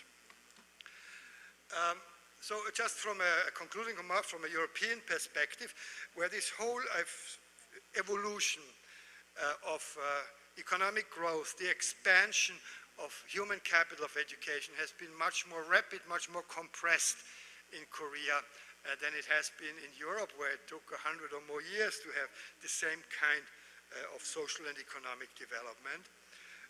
But the evolution in living and working conditions as well as gender relations needs to catch up. That is, sort of cultural change always needs a little more time than the economic change, and therefore I'm confident that you will find the right ways for catching up, and that there are clear solutions on the horizon. An important prerequisite, however, is to refocus just from GDP growth, not only look at the economic aspect, but focus on well-being in general and family well-being in particular. The world population, here you see our most recent world population projections, 3 scenarios. The SSP2 is the middle scenario, will likely peak in the second half of this century. So an increasing number of countries will experience population shrinking, and this need not be a disaster. We need to be able to accommodate to these trends.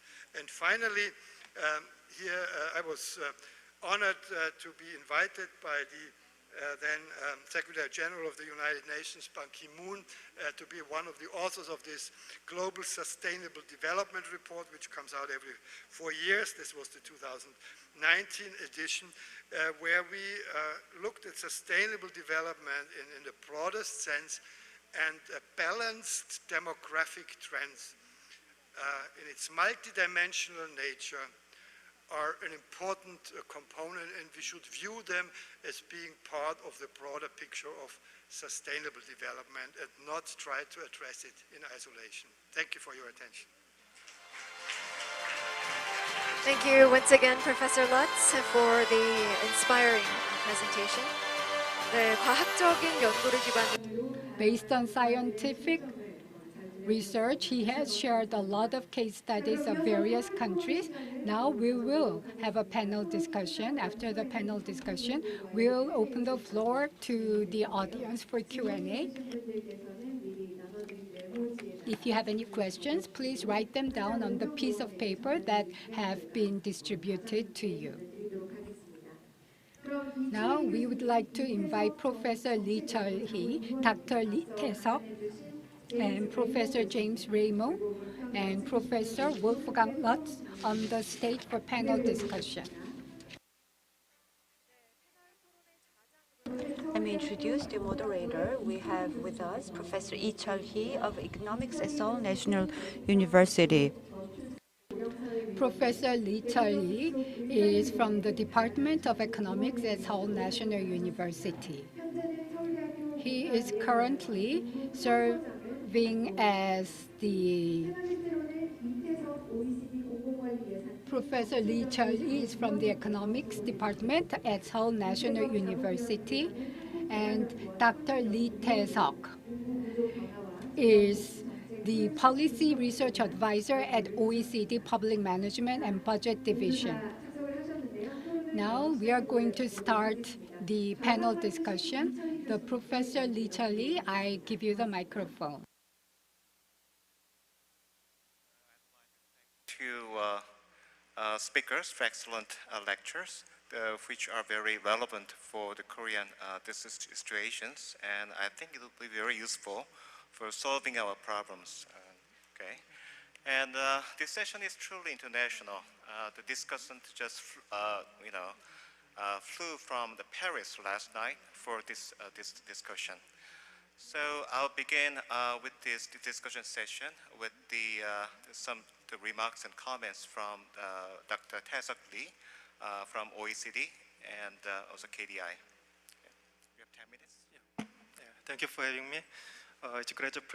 It's my great pleasure to attend this forum, and I enjoyed the two great speeches. So I just briefly recap the two speech on the global population crisis. So first, Professor Ramo focused on the changing marriage behavior and explained Korea's ultra-low fertility rate and evaluate the possible policy responses. So as he mentioned, more and more people are postponing marriage or not getting married at all. And he suggested several complicated and mixed reasons, including increasing opportunity costs of marriage and childbearing. And he emphasized the monetary incentive didn't work well, but other institutional and technological policy response may work, but the fertility rate will not fully recover. And Professor Lutz emphasized the well-being of generally defined family and suggests policy response to improve the well-being to achieve the balanced demographic trend. So I think it is interesting. He mentioned the optimal level of fertility depends on the productivity. So higher productivity or a higher level of education can reasonably lower the fertility rate. And he also mentioned most short-term policy have effect. And he emphasized refocusing from the GDP growth to improving the well-being, taking into account sustainable development. So that's what I understand those two great speeches. And I want to add some more comment. So I want to introduce some family economics. They are talking about the great achievement from the sociology and the demographic, but I'm the econometrician and I major in the economics. I learned the macroeconomics from the Jeremy Greenwood in Rochester, and recently he published some great survey paper. And he lists several changes in the family structure that have been strongly reconstructed over the past century. So he mentioned the 7 great changes, but I want to introduce the 3 relevant ones in our session. So first thing is the dramatic drop in fertility rate and greater parental investment in child. And second, significant decline in the marriage. And third, children living with a single mother is increasing. So the Jim showed some overall trend of the fertility rate. And I prepared some slide, but it is limited, so I just explained some feature of some age-specific fertility rate. Age-specific fertility rate is the number of the child per 1,000 women at some specific age. So if you consider some historical change as well as the income group change, so these days we have overall age-specific curve going down, and the mode of the aging-specific fertility curve moving older age. So that means we have lower fertility rate around the 20s, but we have a higher fertility rate around the 30s. So if you consider the Japan and the Korea's age-specific fertility rate at the 1996 and 2019, we have a clear reason why we have ultra low fertility rate. So the bottom, we have. No, we do not have a graph. So actually, at 1996, we are upper middle income class. So we have relatively high fertility rate around the 20s, early 20s as well as the late 20s.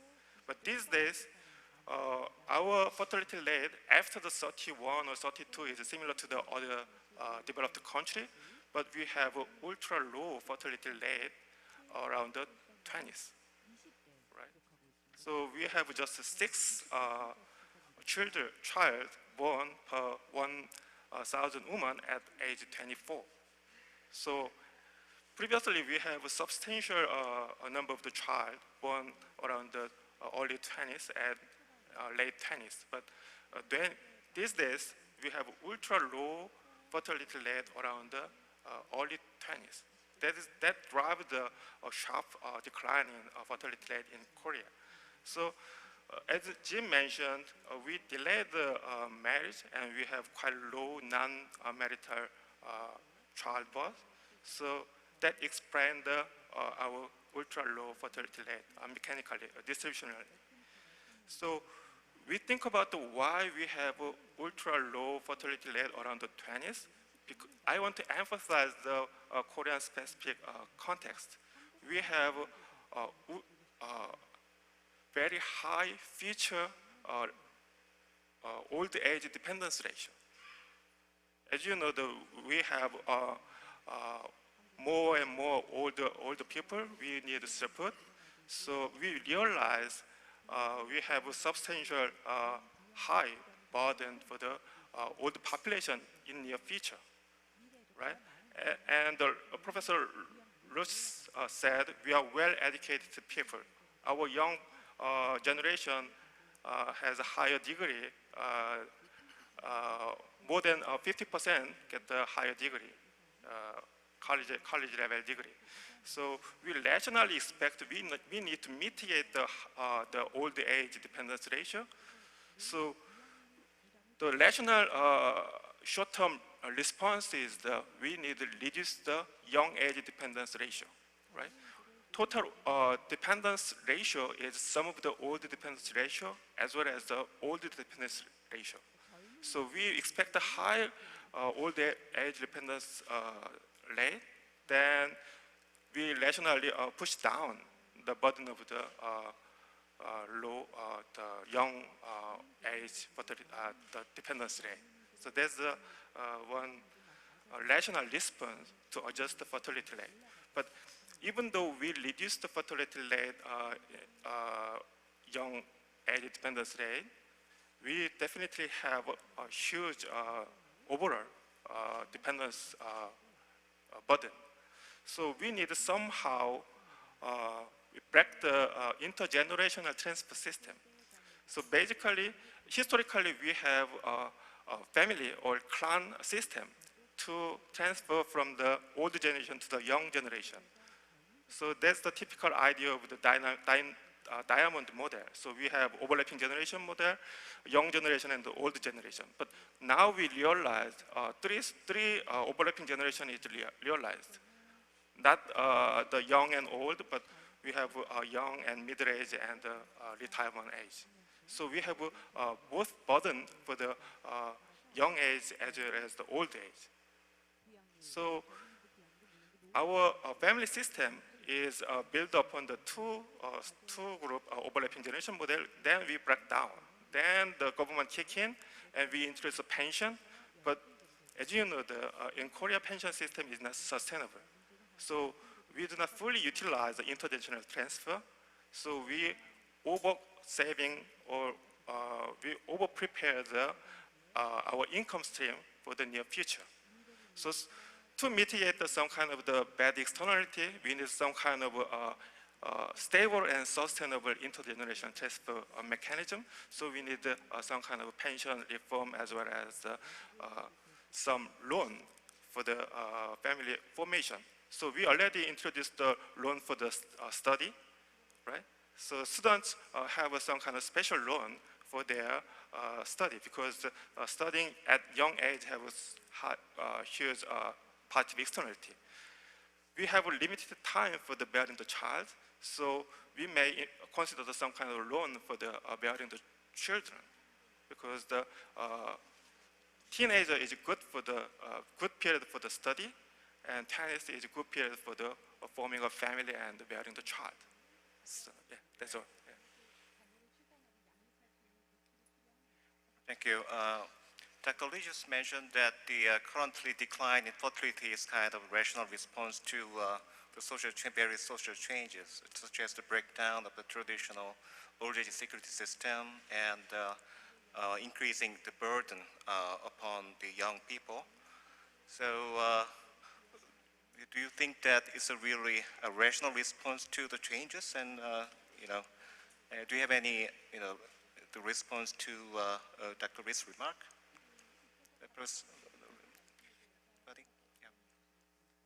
Okay, so you're suggesting that the low fertility may be a rational response to, excuse me, increased burden on younger generations.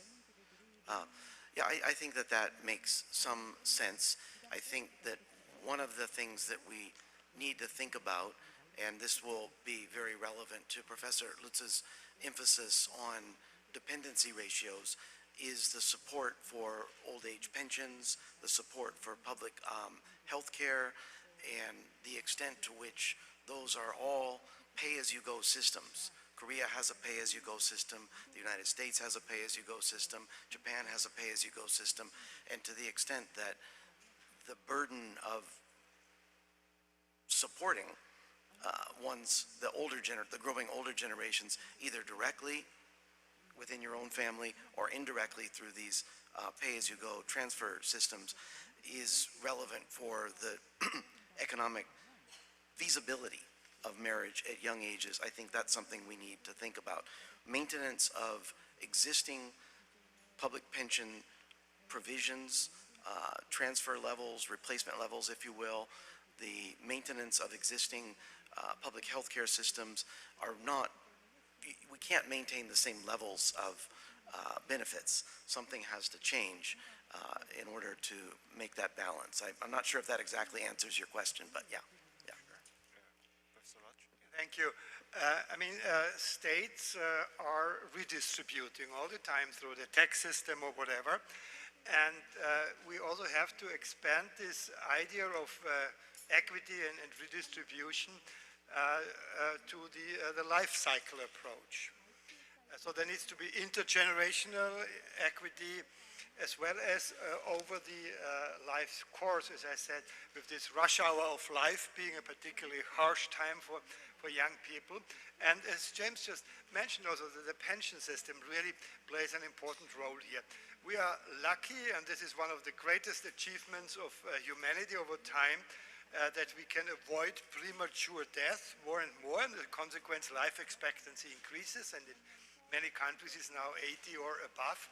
But the question is, who pays for these additionally gained years of life? And different countries have different approaches. In most of the countries, all the gained years of life are added to the pension life, like we've seen in France, all the riots around, they're just trying to increase it by 2 years. Italy, but many other countries, they just even don't discuss this. They have a constant pension age, and all the new years of life get to the pension. And that, of course, causes a problem. Who should pay for this? On the other extreme, we have in Europe Denmark, who has a law that the age at retirement increases in parallel with increases in life expectancy. So all the gained years will be added to the working life.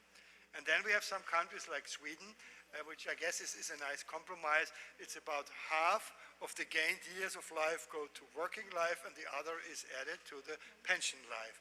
So this is really a discussion every aging society needs to have. It's hard because there are lots of vested interests involved, but it is very important to not also lose the young generation, leaving the system because they see no future for them. I think it's very important to keep the young generation on board, not only with respect to fertility, but also feeling part of society and seeing a fair chance in society as compared to the elderly.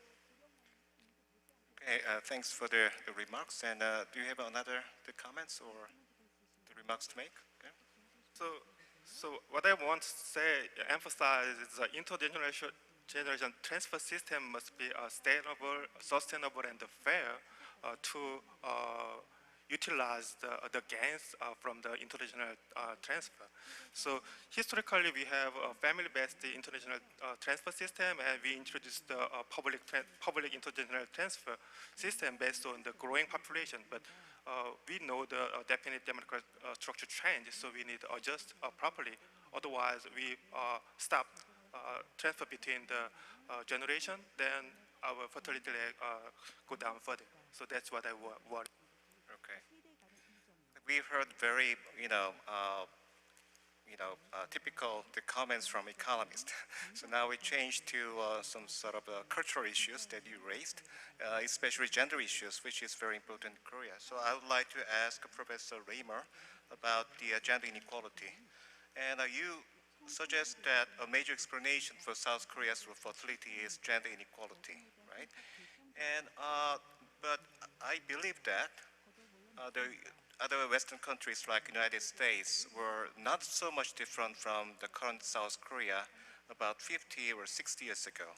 So I'm wondering how your society can transform to, the society with more, gender inequality. Is there any particular policy change or social changes that were critical for the transformation? That is an extremely important and an extremely difficult question that I think societies who have attempted to use policy levers to increase gender equality or reduce inequality, and by extension perhaps have implications for family formation. This is not easy by any stretch of the imagination. And I think that as I mentioned in my talk, the primary focus doesn't necessarily need to be limited to focusing on, how do we make it easier for women to balance work and family. I think that is an ineffective and probably short-sighted way to think about things, because of course a family is comprised not just of mothers and children. A family is comprised of fathers, mothers, children, and other people as well, perhaps. And the emphasis that a lot of people have what a lot of people have emphasized in their discussions of the Korean context and the Japanese context in particular are not women's work, but men's work. And the inability of men to participate in the basic activities of domestic work and child rearing as a result of extreme work hours is one aspect. And I think that equalizing women's opportunity to engage in that kind of work is probably not something that women want, and is certainly not conducive to increasing family formation and increasing fertility. So I think that what needs to be emphasized is, as I said just now, not trying to make it easier for women to circumvent that either or choice, but for families to be able to engage collaboratively and collectively in a distribution of labor and distribution of tasks that make sense to them. Families are heterogeneous, and in some families it will be a full-time homemaker and a full-time breadwinner. In some, it will be completely 50-50 on everything. In others, it will be a distribution across the division of labor. And I think the point I would like to emphasize is that equality would derive from policies that allow people to make the choice set, or put together the choice set that makes sense to them. Yeah, I don't know what those policies are, but yeah. Do you want to make comments? When it comes to gender equality, I think we need to be cautious not to rapidly say that it's culture, different cultures and different, because if we look back for the countries that today are number 1 and 2 in the world in gender equality, Norway, Finland, Iceland, I mean, 100 years ago, they were very patriarchal societies. I mean, in Norway, some novels tell that, like, if the man sits down for a meal and the woman has to stand next to him and serve him, she cannot sit down even. Or in Finland, 60 years ago, women were not allowed to order a passport without the consent of the husband. I mean, European societies just have gone through an evolution. And the question then, what drives this evolution? Well, my hypothesis, it's really female education, empowerment through education to take an equal role in society, and that takes time. It may take, and it will come to Asia, where the female education expansion has been more recent. I'm sure it will also come to these countries. Okay, sure. Just add one thing to that. I fully agree with that, but I think that the other thing relevant to my response to your earlier question that we need to keep in mind is you can have 100% of women and men graduating from tertiary education, but if the system is structured such that the decision to marry and form a family requires some kind of sacrifice that that couple does not want to make, that's a problem. And where that comes from, I don't know, but I think you can have as much education as you want, and that's not going to make a difference if the system isn't compatible with this heterogeneous range of choices that people may want to make according to their own tastes, according to their own circumstances, and so on. Okay, thank you. And I think that this session is very balanced in a way that we both deal with low fertility problems, and we're dealing with how to respond to the changing population structure and aging. And I'd like to ask Professor Lutch about that issue. And one of the most fascinating the point of your lecture is that the future is not so bad.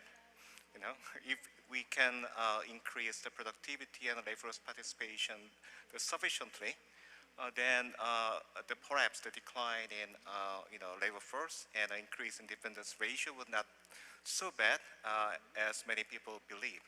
So my question is that if you can increase the productivity and labor force participation sufficiently, then we don't need to worry too much about the decline in fertility rate, or still we should worry about low fertility rate for other reasons. Yeah, I mean, this really depends on many unknowns, of course, in the future, how our technology will further develop. And there are, until recently and still there in many economic circles, there are serious concern that artificial intelligence or automatics or robots will take away so many of the workplaces we have. Well, if this is going to be the case, then actually having fewer people who are well educated to be able to be the programmers of these computers and also put on the checks and balances rather than being semi-skilled workers, that is actually an optimal strategy then. The problem is we don't know how fast this will evolve and how many people we still need in the personal care sector that cannot be replaced by robots. These are all open questions, so I think it's never a mistake to invest in the skills of people, but we should make sure that these skills are not, you learn something and then for the rest of your life you're stuck on one track. The most important skill for these days, I guess, is flexibility and the ability to learn something new and keep on learning throughout your life. Yeah, one thing that we didn't really have a chance to address in our presentations and hasn't really been addressed here yet in this conversation that I think is important to keep in mind.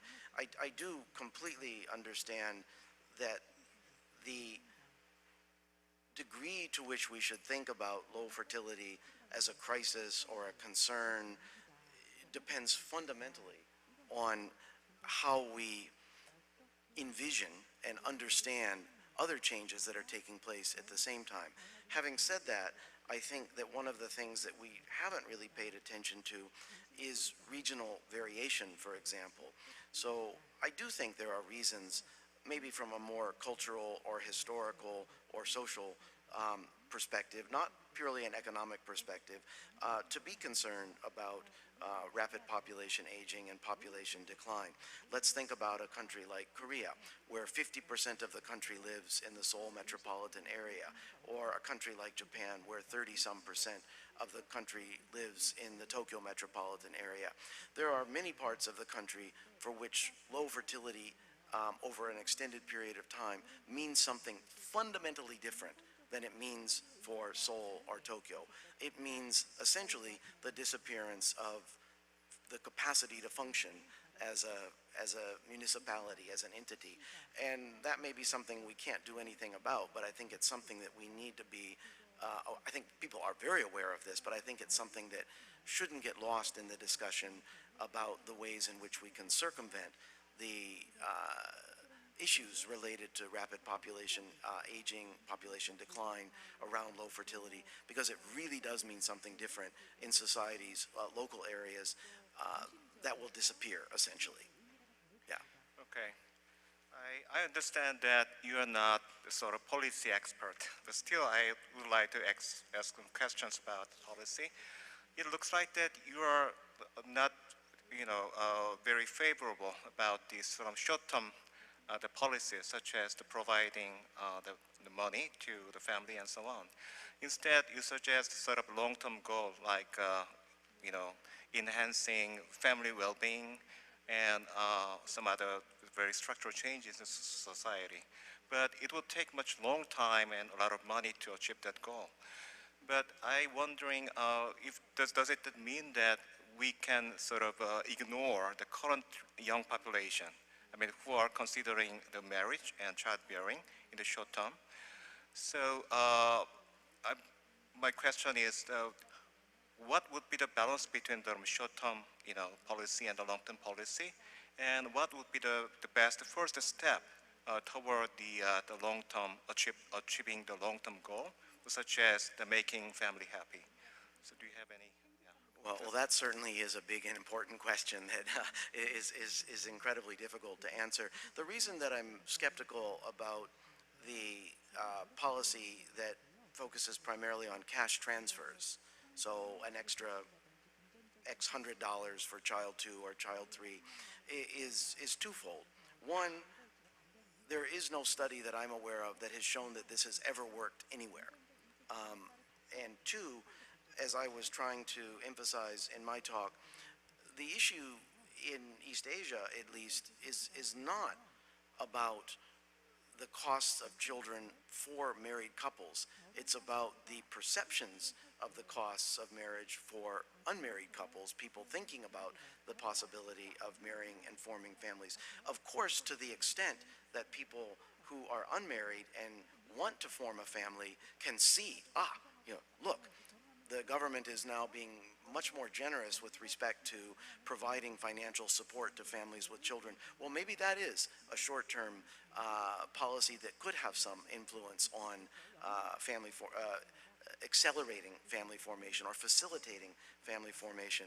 I don't know that there is evidence of that, but I think that we talk about things like stable employment. We talk about things like access to child care.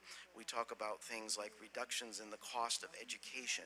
I think these are things that make, at a structural level, easier for couples to contemplate the possibility of forming a family. It will allow them to reevaluate where they stand vis-a-vis this idiosyncratic, perhaps, economic bar to marriage and family formation. So I don't know that that answers your question, but I think that the long-term solutions can also be short-term solutions to the extent that they send a signal to young people currently contemplating family formation. Yeah, I agree fully with the list. I just wanted to add one issue, that is housing conditions. That is really very important. And sort of subsidized housing, I mean, finding affordable and high quality housing is a major hindrance for young couples to start a family. And if the government comes in here at this stage, it's going to be a very effective way of doing. It need not be as extreme as I mentioned the East German example, where as soon as a woman was pregnant, she got automatically free housing. And that was very effective. And many women had their first child between 20 and 22, which is a pattern that's still maintained in Eastern Germany these days as a sort of become a cultural norm. But housing and the living environment, as I said, the playgrounds and of course childcare facilities around, is something where governments can immediately do something, and that is relatively effective on a short term and enhances family well-being. And I would argue that that's particularly true in a setting where there are cultural norms and expectations of bringing housing to marriage. So I want to emphasize two things. First thing is, as Jim said, our country and the East Asian country has a quite low non-marital child. But I think it's kind of the rational choice, because there's some literature comparing the wealth of the child for the both coupled family as well as the single parents. Actually, the welfare of the welfare of the children of the both parents is sufficiently higher than the other part. So actually, if you consider the welfare of the child and the child poverty rate, another problem we do not mention, then the non-marital number of child is must be controlled to boost overall social welfare. That is my personal opinion. And second, we may provide some kind of a short-term financial or housing subsidy, but we need to consider some kind of the resource constraint. So actually, it is a huge amount of money must be needed to provide some kind of a short-term financial needs. But the family formation and the child-bearing decision concerning their whole life, so their life is quite a huge period. So the short-term financial motivation has quite limited policy effect, but they need a huge amount of the money to provide that kind of the support. And as well as Jim said, the bearing the child getting more and more property of the luxury goods. Actually, if you provide some kind of the international transfer for the family with the children, actually it is the kind of the regressive income distribution policy. So it's kind of a conflicting other social policy objectives. So we need kind of the loan system rather than the subsidizing the policy. That's my personal opinion. That's Okay, I wish I had more time to hear your wisdom, but time is running out. So we will have to conclude this session. And thank you very much for your excellent lecture and discussions. Thank you very much. 네, 다시 한번 큰 박수 부탁드리겠습니다. Once again, give the panelists a big round of applause. Through this discussion, we were able to gain insight into the wisdom of the panelists. We would like to wrap up the first session now. We are going to have a brief break, and we are going to start the second session at 4:50. The title of the second session is Korean Response in an Urgent Need of Major Transformation. So please be seated here by 4:45. We'll see you again soon.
네, 잠시 안내 말씀드리겠습니다. 잠시 후 본행사의 두 번째 세션 시작될 예정입니다.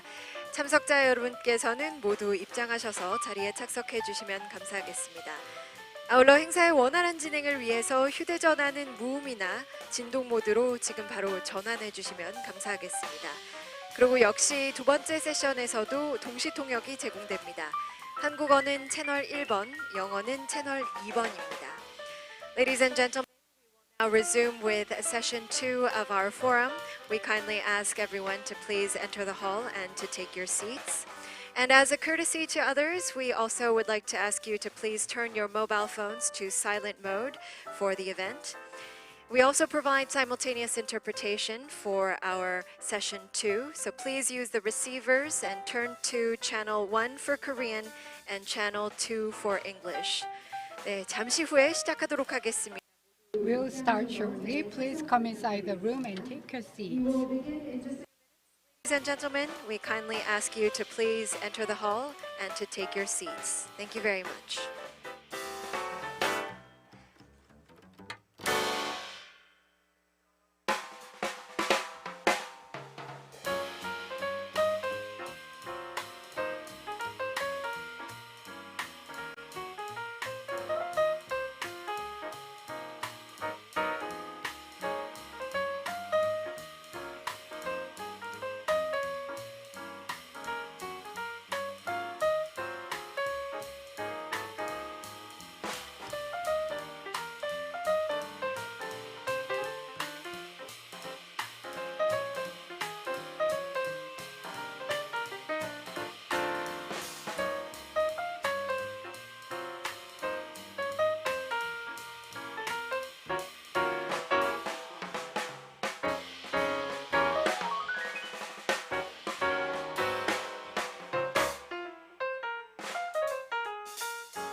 네, 다시 한번 안내 말씀드리겠습니다.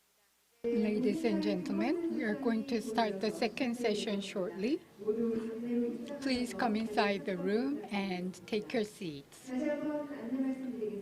Ladies and gentlemen, we will start the second session shortly. We would appreciate it greatly if you could all take your seats. Thank you.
네, 그럼 이어서 Ladies and gentlemen, we are now going to start the second session titled Korea's Urgent Response in Need of Great Transformation. After the lecture, we will have a Q&A with the participants. If you have any questions, please write them down on the notepads distributed as souvenirs to you in advance and hand them to the nearest staff members.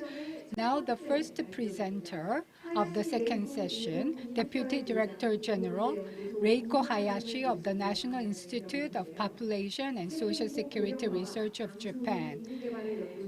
Dr. Reiko Hayashi is serving as a technical advisor to the Minister of Health in Japan, and her research areas include global population aging, health and longevity, migration, and population development. Her topic today is the need for an innovative approach at the demographic turning point. I would like to introduce Deputy Director General Reiko Hayashi. Please welcome her with a big round of applause.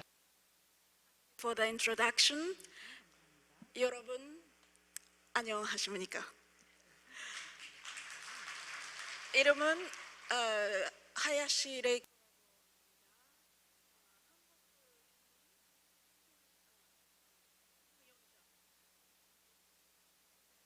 I have a Korean name. The name can be Im Yonja if you read my Chinese character in Korean character. So let me talk in English because my Korean is very basic level, and I would like to first thank the Munhwa Ilbo to invite me over to give this speech. And this comes to a right moment because we have just finished 3 years research project on Japan, Korea, China, low fertility and population aging policy comparison. So today, I would like to focus on the comparison between Japan and Korea. So first, I'm going to show you the overview of the difference between Japan and Korea in population term. Then I move to the explanation on Japanese policies on population. So first, this is the overview of population of Japan and Korea as far as we can have the data. Japan, when we had entered to the Meiji Restoration after the feudal system of Edo period, we reinstated the Hoja system, that is the family register system, in 1872. And at the time, the total population was counted as 35 million people in the country. Then after that, it go and go and go and go. And then during the wartime, there is the decline here. And then it went up and up to 128 million population at around 2010. Then after that, it started to decline. And now we are here in this yellow line. So as we can see, the population was going up and going down smoothly. So we are going to experience what we have experienced before. And when we compare it with, this is South Korea's population, which I get from COSTAT, and it used to be, the COSTAT South Korea population figure starts from 1949, and then it goes up to, it used to be 21 million, and now it hit the summit at 2021 at 52 million, then going down. And actually, for the population of the Korean Peninsula, there are longer data. Back in 1910, it was recorded as 13 million population in Korean Peninsula, north and south. And then it goes up, and then it is estimated by the United Nations that it will hit the top at 78 million and going down afterwards. So in this comparison, we can all say that it is in Korean Peninsula, South Korea, it was all going smoothly up, and it is projected, and it is already going down smoothly.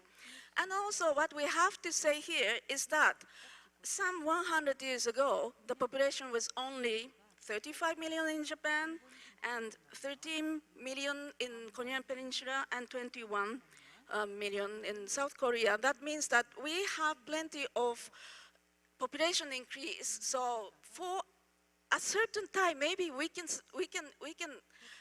have this this amount of population which we can lose a bit because we are still above the historical level. So let's go in detail with Japanese population. So this is the same thing, but then now by different color by age category. So it is going up and down, but the difference is that the population now is much more aged. Well, actually, this has been talked so many times, so I don't have to repeat it. But then when we see the number of older people aged 55 years and older, actually in Japan there are so many older people already, the number increase is not as much. So now it is 36 million over 65 years and older, and it will go up slightly to 39 because of the junior baby boomers. However, it will go down. So this is the difference between Japan and Korea, that your number of older people is going to increase a lot, probably with the speed which we used to have around here. So the proportion and then the number is different. The number is important. If you think about the supply of long-term care or supply of chronic diseases for the beds and then the health and care resources, it is always the number which counts. And of course, when we talk about the speed of aging, we have been always saying that the speed of aging was very quick in Japan in comparison to the Western countries in Europe and the North American countries. And then normally, in customary, we just define the speed of aging from the time the proportion of 65 becomes 7% to 14%. But here again, I added another years which taken the proportion of 65 years old become 14% to 28%. So in case of Japan, in 1970, the proportion of 65 years and old became 7%, and it became 14%. It took only 24 years, which was much shorter compared to France, Italy, United Kingdom, Germany, United States, and so on and so forth. However, when we compare this to Korea, it is astonishingly short. It became 7% in Korea in 1999, and it take only 18 years to become 14, and then again it will become 28%, it take only 18%. So, as all the speakers today mentioned, that the change of Korean society is so quick and so drastic and so dynamic, and that is how it has the difficulties of that the society, the mentality of the people is finding some difficulties of catching up this rapid demographic transition. And then maybe that is the reason why the Korean total fertility rate is the lowest in the world. Actually, when I was talking with Hong Kong people, then they said that they have lower total fertility rate compared to Korea, but well, now it is a political thing, if it is a country or not. So maybe we can say that Korean total fertility rate might be the lowest. So, when we talk about, I said that I'm going to talk about the population policies, and then it used to be told that population policy is basically for fertility, but actually it is not. The population policy, when widely considered, it is the policies to affect the number of the people, the population itself. So population is made of birth, then subtracted by death, and then migration. So for the low fertility and population aging is what we are facing right now in Japan and Korea. And then also migration. There are so many policies which we can discuss, which we can observe. And then to make this happen, to make these policies, we first have to have the population statistics system to get the right data, to correct data. And when we make the policy, conduct the policy, then we have to make the evaluation and monitoring using the data. So this is the schema. So let's go one by one. Fertility. So first I would like to compare the situation of Korea, South Korea and Japan for total fertility rate here. This is the number, this is the total fertility rate as far as we can get from the official statistics. We can have it in 1925 when the total fertility rate, average number of babies per women, it was just above 5. Well, this is much lower than which used to be, well, compared to African countries, for example. But then right after, it started to decline, and then there is a sharp decline in 1937 and 8. Why? Because all the young men were brought to the war in China. And then it is interesting to see that only this year we can have this total fertility rate figure in the official statistics of vital statistics, and then maybe then some of the people started to think that maybe we have to publish the data because that might have a serious consequences afterwards if the war should be continued. So right after that, Japan have launched the principle of population policy, principal population policy guidelines. That is the national population policy, which said, oh, actually it was released in 1941. At the time it was written, women shouldn't work. They should get married and become the housewife, and each family should have average 5 children. Actually, it was decided in 1941, and then we did not have money to conduct it. So whether this policy was very much effective or not, nobody knows about it. However, people remembered it. What happened is that right after the Second World War, there is the baby boom, like in any countries after the war. And then there is a lot of conception, a lot of pregnancies, and then there are a lot of illegal abortions. So at the time, there is a famous woman politicians who is a socialist, and then they have made the Eugenic Protection Act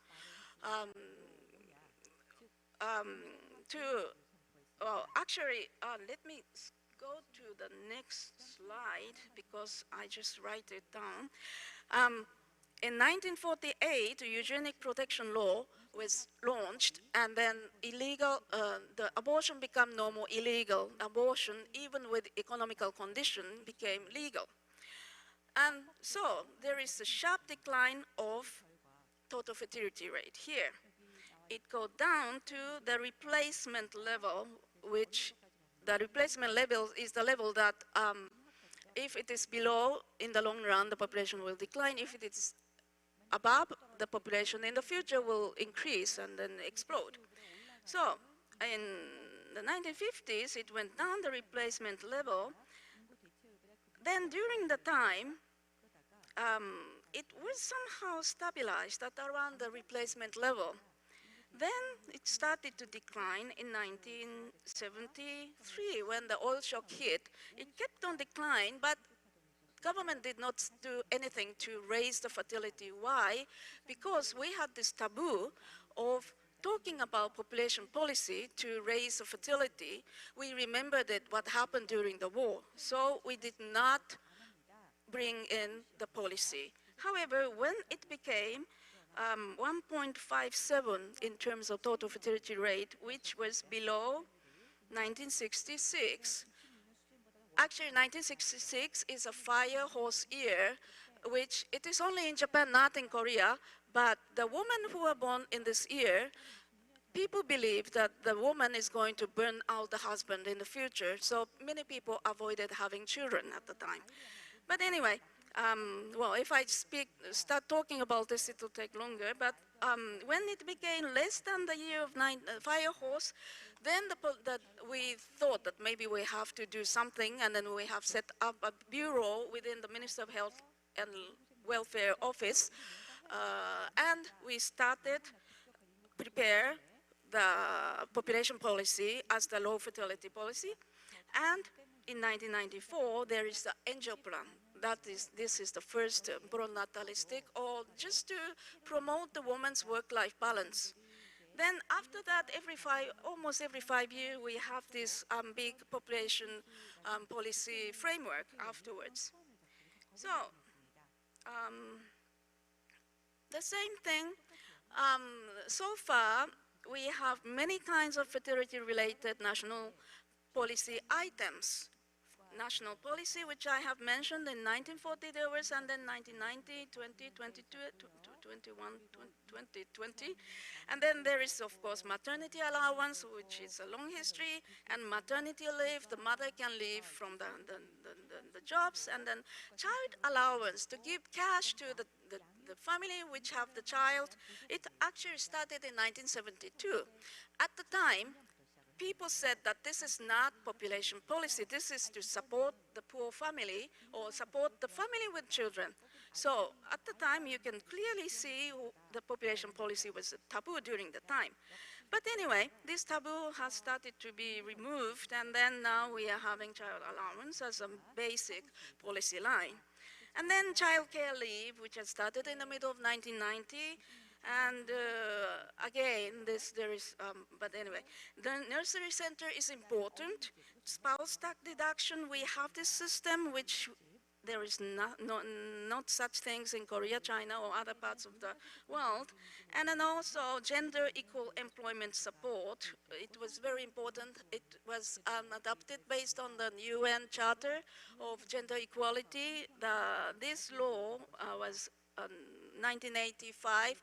Before this law, even you graduated from very nice university, you go work in the company, you just end up your life serving tea. And then after that, it has completely changed. So you can imagine how big change that have created for the Japanese society after 1985.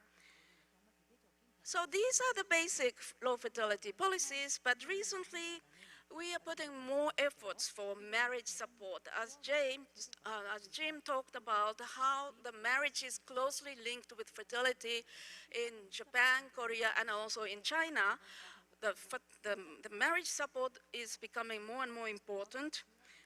Of course, grandparents' gift tax exemption. Grandparents' role is also very important in Asian context. And of course, infertility treatment support. We have started the health insurance application since April last year. Infertility treatment, it is something that those couple who wants to have children cannot have. So we support financially, and then we promote them to have the child. It is very important. So here. What happened throughout these years? We are having more and more spending for the social benefit, that is government spending, and also the money spent from the health insurance and so on and so forth. This is the statistics you can get, which our institute just produced to provide to the OECD and so on and so forth. And when we see the social benefit for children and families, it keep on increasing, and then also proportion of the total social benefit for children and families is also increasing. So it is good. However, when we compare with the total social expenditure, then it is on the left, it is the trillion yen, it is the amount, and then on the right, it is the proportion among the social expenditure, how big the family policy is spent. The family, the social expenditure spent on family is this yellow thing here.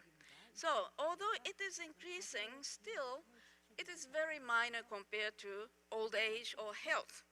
And then the other day, I'm living in Shinjuku Ward, and the Shinjuku Ward municipal parliamentary election, there is one guy who was saying that in Shinjuku Ward, there is a subsidy for diaper for elderly people, but there is no subsidy for babies, so it is not good. So I thought that, whoa, this is a good point, and then I voted for him, and also he passed, and he became the municipal parliament. But this is going to be now a big issue, how to balance the spending between the different generations, whether for the aged people or for the young people. So this is now we are discussing every now and then. So let's go to mortality, because I have only 11 minutes left. This is what I wanted to say, that the increase of life expectancy in Korea, left-hand side is male and right-hand side is female, and Japan is purple, South Korea is the green, and it is almost same. and then the increase of life expectancy of Korea is enormously. It is so dramatically increased for men and women, and for men, it will soon surpass Japan. And then for female, the time when the Korean life expectancy will be longer than Japan will be sometime a bit later. But when I see the very effective Korean health insurance system, for example, you have unified all the insurance funds, and then also you use the medical health insurance data for evaluation and so on and so forth. I think that maybe your system is now performing better, and then that have become this outcome. And then I am just eagerly looking and watching this data year by year. So Japan is also increasing the life expectancy, but what we can say is that because our population is very old, so the number of people who passed away or number of deaths keep on increasing. And then, well, this is something which I have to update a bit more to 2022, which is the last figure, but it was almost like 1.6 million, which was much more compared to the pre-war period. So we are in a society where the death is very common. And however, the life expectancy is increasing, but our healthy life expectancy is increasing. So, as everybody have said, we have to think about the healthy, even we have to change this idea of cutting age. The working productive age is not only 15 to 64, but it can be longer. So if the healthy life expectancy is increasing, we can always think like that. And then some of the Gerontological Society of Japan people are saying we should set 75 as the threshold, as the definition of old age, 75 plus. But then the old age people, there are people who are very healthy at 100 years old, and there are people who are already having aged symptoms at the age of 60. So maybe we should forget about age. But anyway, this is a lengthy discussion. So maybe I should skip these things. Maybe you might be interested with pension system. One thing I want to say is that the trust in the pension system, the trust among the people is the most important thing. For example, we have unified the civil servant pension fund system to the other pension fund system in 2015, which is very important because if people think that civil servants are having a lot of tax money to be injected to the pension money, then people who are not civil servants are not going to pay the pension premium. Or the same thing can be said that we have fixed the pension premium. That means that when you pay when you are young, we said that it's not going to increase anymore. Then, so that the young people can think that they don't not fear in the future, maybe they have to spend more money and so on and so forth. And also we have introduced macroeconomic slide adjusted by the financial verification so that pension fund will remain in the next 100 years. So every time we calculate this, for this calculation, we just think about the extension of life expectancy, of course, and then employment, and then also and so things like that. There are different assumptions, but we make it, and then afterwards we decide the amount of pension that old people are receiving. So if the old people are increasing, then the pension premium percentage is going to be stable. There is, what we can change is that the amount of pension is going to be slightly going down. But this is something that we think that we cannot avoid. And of course, we can just set the system so that people can start receiving pension after 65 years old. If they receive at 70, they will receive more pension afterwards. So all of these systems is to make people assured that the pension is going to be stable after 100 years. So I think that, I hope that the system will continue and this will be sustainable. I hope and then I think.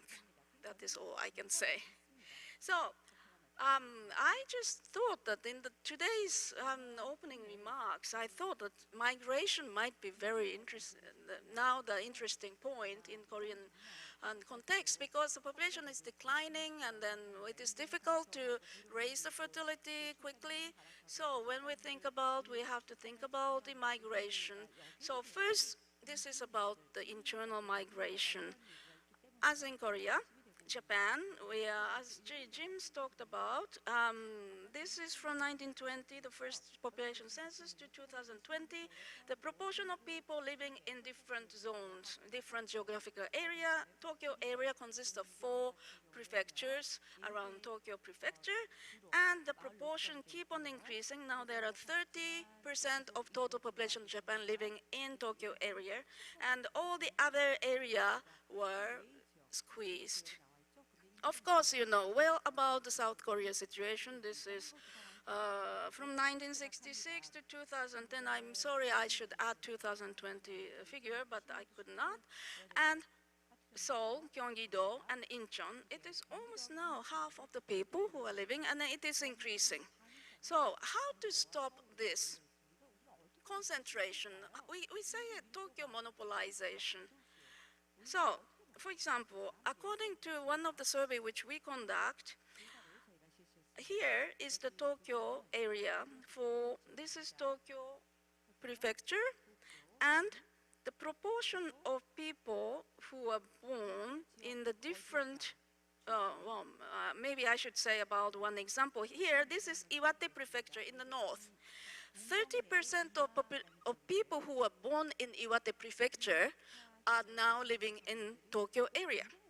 So for the policymakers of Iwate prefectures, they are not happy because all their assets, the people who are born there, was absorbed to the Tokyo area, and then there is no more, that is aggravate the population decline of that prefecture. The same thing for the northern prefectures, 28 for Akita prefecture, and then 30% for Fukushima prefecture. So these have caused a lot of policy the pressure for the national policy. That is how we have made overcoming population decline and vitalizing the local economy. That is a very long name in English, but in Japanese it is Chihosose. It was created in 2014, and we have done many things to put a lot of money so that there would be the people movement from Tokyo area to the regional area, and so on and so forth. However, it was very difficult to reverse the people movement because internal migration, people are free to move. So actually, in 2021, the government has changed the name to Digital Garden City, and we are now shifting. But anyway, we have another policy, such as Furusato Nose, hometown tax, that I'm living in Tokyo, but I can pay the local tax to Hokkaido, and then when I donate the tax amount, then I don't have to pay that amount to my Shinjuku ward or Tokyo metropolitan government. And in return, the Hokkaido government or the municipality is giving me some present, such as the salmon roll and then the very nice things. So this kind of system is becoming very effective, and then actually in the very small municipalities in the rural areas, 60 municipalities received donations more than their tax revenue in 2020. However, of course, the municipalities in Tokyo are losing their tax, so they are not happy, and now they are protesting. We should change this system. And of course, we have to do the merger of municipalities. When the municipality become too small and then not enough people, then it is difficult to keep on the services. So there is, every now and then, there is the merger of municipalities. It used to be 71,314 in 1888, and now it is 1,727. So this kind of thing is the reality of what is happening with declining population in Japan. Yes, this is one thing that gender gap index, the higher there are less gender gap by prefecture of Japan. This is calculated with the same method which was proposed by World Economic Forum. And woman net migration rate, it is very high, then the woman is coming into. It is negative, woman is going out. There is a kind of slight positive relationship, correlationship. So if there is a good, how can I say, if there is no gender gap, woman tends to come in. If there is the large gender gap, women just move out, never come back. So it is very important. International migration, I used all my minutes, but this is the comparison between Japan and South Korea. In both countries, it is increasing a lot. This is just the number of foreign nationals because the size of the, but I think the proportion-wise, Korean are having slightly more foreign nationals compared to Japan, but anyway, it is increasing before COVID time. And what we have done major policy changes. For example, in 1989, that is the time when started to introduce the technical intern trainee. And then also we have favorized the Nikkei people, the Japanese and descent people from Brazil, for example. And then there is the increase. And then after that, in 2012, we have integrated foreign residents to our resident registration, which is very important because it was right after the Great Japan East earthquake. That is the reason why there is the decline here. And to give the right administrative support from the municipality, foreign nationals also have to be included in the resident registration. And then in 2018, we have introduced the specified skilled worker, which is not the intern. Actually, the intern people who entered Japan, they were working as like the cheap labor. And then it is not good they are the trainee, but they are actually the labor. So we have made this new system of specified skilled worker for long-term care, for construction, agriculture, fishery, and also we have made comprehensive measures for acceptance and coexistence of foreign nationals. We have to promote the social integration of the foreign nationals. So then after that, COVID came, and then the number declined, but already in 2022, at the end of June, there is the recovery, and then I think that it will go up again soon. So about this comprehensive measures for acceptance and coexistence of foreign nationals, what we do, actually there are many policies. This is a kind of governmental coalition with the ministries which are related with these foreign nationals and integration. They get together, all the ministers, and they put the policies, and actually there are 101 policy right now, and every year it is monitored by numerical indicator, and it is followed up every year. And then even if you take the picture, the same thing, you can have it on the web. Everything is written on the bottom, and it is totally open system. So,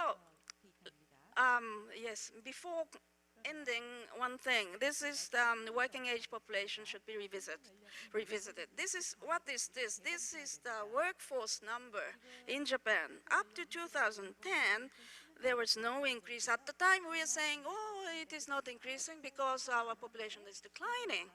Then, after 2010, then the number of people working is increasing, well, until the COVID came. So why this increase have happened? Because there is the increase of women, labor force, older people working, and then also foreign workforce increase. So it is not age, but it is the policy, and those people who can work should be able to work. So Japan and South Korea are so close and similar, and which makes the comparison easier. Find the policy gap in Japan in view of Korean situation or vice versa will enrich the policy base of both countries. To stop the lowering fertility and population decline is difficult task, and short-sighted remedies will not be efficient enough.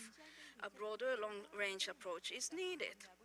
Low fertility, population aging, and decline are demographical trends, not death sentence. I just saw that population crisis, but anyway, we are not going to die so soon. So it is a turning point and could be a chance for social innovation, like the workforce was increasing like that. That is a kind of social innovation. There are many items included in the population policies, good quality population statistics are needed for policy formulation and evaluation. This is the end of my talk. Thank you. Thanks for your attention. Thank you very much for the great presentation. 네, 좋은 발표 감사합니다. Thank you very much. I think this could actually be a very great opportunity if we can be pragmatic. Thank you very much. Let us move on to the next presentation by Dr. Young-tae Cho, Director of the Center for Population Policy Research at Seoul National University. He has been a member of the National Economic Advisory Council and the National Commission on Low Birth Rate and Aging Society. His research interest includes exploring the root causes of Korea's ultra-low birth rate phenomena. His presentation is titled A New Paradigm for Addressing Low Birth Rate in Korea. Please welcome Dr. Cho with a big hand.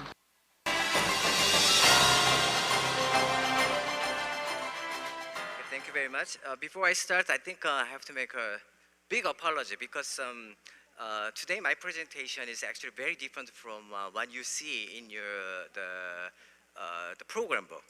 There's a program book. It has my the abstract of my presentation. But after I was looking at the presentation materials from other three foreign guests, I decided to change my slides a lot. But the title still remains the same, and you're gonna know by the end of my presentation that why I left the title just the same, even though I changed the contents. So as you see there, today I would like to talk about the new paradigm to address the lowest low fertility in Korea. You see this graph, this tells us the number of actual birth. So today you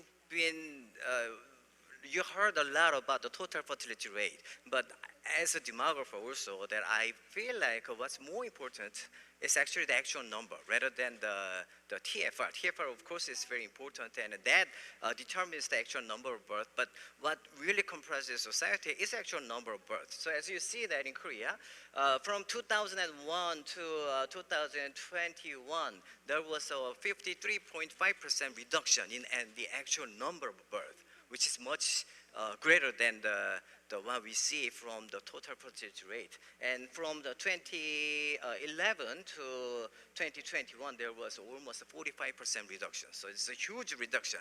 What about Japan? Well, you just, Dr. Reiko just introduced us what happened in Japan. What I brought it here, Japan also is the same story, but a little better than I would. Sorry, I don't know exactly if it is better, but I can say that it's a little better than Korea because there was a 30% reduction in the actual number of births. And last year, I heard that in Japan, the 800,000 was broken, right? So it's now less than 800,000 baby born. What about other countries in the Europe? So as you see that we all know that Sweden and France, those are the two countries that a lot of Korean news media and also a lot of Korean politicians would like to visit and learn lessons from the Sweden and France. And as you see that this is not TFR, this is a real actual number of births. See the Sweden, actually from 2001 to 2021, there was an increase in the actual number of births, but which is very similar. And then Spain, Italy, these are the two very low fertility countries in Europe, so they have a reduction in the number. And Germany actually gone up, but you see that France, actual number of births has also decreased by 13% recently. So even though many Korean, again, politicians want to go and see France, but I really do not know that France will be giving us really good lessons to Korean situation. So anyway, still there are several countries decrease, and then like Germany increased dramatically, 16, 17%. Why that happened? I think that's because of the babies from the refugees in Germany. So still we should ask this question, why only Korea? Well, even though Japan 30% reduction, but much better than Korea. So that means that Korea is the situation is the worst in the world, I would say. So that means that we have to ask a question, why only Korea?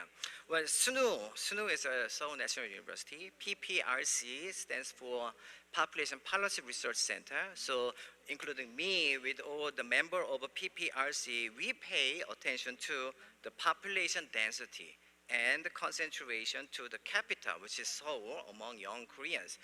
Why? I'm going to show you this. Okay, these are the factors that have been discussed a lot by Korean government. Actually, that was very similar. Those are the factors that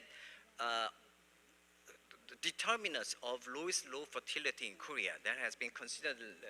These are the factors that are considered, and Jim also introduced this, right? So that includes like a poor child care environment and high housing cost, high education cost, unemployment rate of these young people, and perfect parent syndrome. So that means they wait until they become a perfect parent, and then work and life balance, and gender equality, and others. And among these, those I highlighted with red, and those are the things that particular focus has been made to by the Korean government.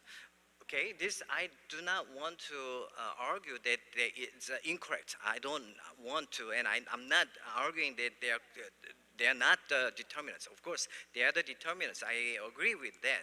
However, it's about a time that we need to ask different questions. So for instance, like this, how much improvement in parenting and child care environment should be achieved to alleviate the low birth rate phenomena? So we focus on the parenting and child care environment, and I'm not exactly sure, but I heard that almost 70% of national budget to react to the low birth rate issues have been focused on the parenting and child care environment, and now has improved a lot. But we still have a problem, and which is actually getting worse and worse. And then the second question is, if gender equality, of course, is very important. Today also other speakers mentioned about this. Okay, so that gender equality is achieved. Let's just assume that we have a gender equality 50 and 50%, so very equal. Then would the lowest low fertility be reserved regardless of other factors? Can we answer like 100% for sure like this? We probably cannot. And then another question, why has only Korea been experiencing such long and extremely low fertility, very close to zero, among numerous countries, over 30 million population and over, the size is over 30 million and over worldwide. So as I showed you, the European countries and Japan, there's a reduction of on the actual number of births, but Korea is the worst case. And why only Korea? So that's probably the time that we should ask this question. Could there be something we are overlooking? Something that we're overlooking which underlies, so the underlying factor common to the societal causes mentioned earlier. So those causes or determinants that I just mentioned to you earlier, of course they are very important, but there's something that we're missing, which is actually the fundamental to these other factors. And that's what we are paying attention to mostly, which is the population density and concentration to Seoul. So maybe the most important but often overlooked cause is the density and the concentration. The left-hand side, you see the red circles. That tells us that in 1960, 20.8% of Korean population lived in Seoul and metropolitan area. But now it became over 50%. Okay, so last year it became 51%. So 51% of Koreans living in Seoul and metropolitan, the Seoul, Gyeonggi, and in Incheon, and that metropolitan Seoul, real size of this metropolitan Seoul is only 13% of the entire land of Korea. So only within the 13%, more than 50% of people live there. And then the upper, the red bars, that tells us the proportion of people aged 25 to 35. So young generation, they are more concentrated within the metropolitan Seoul. So 25 to 30 overall, 56.6% living in Seoul and metropolitan area.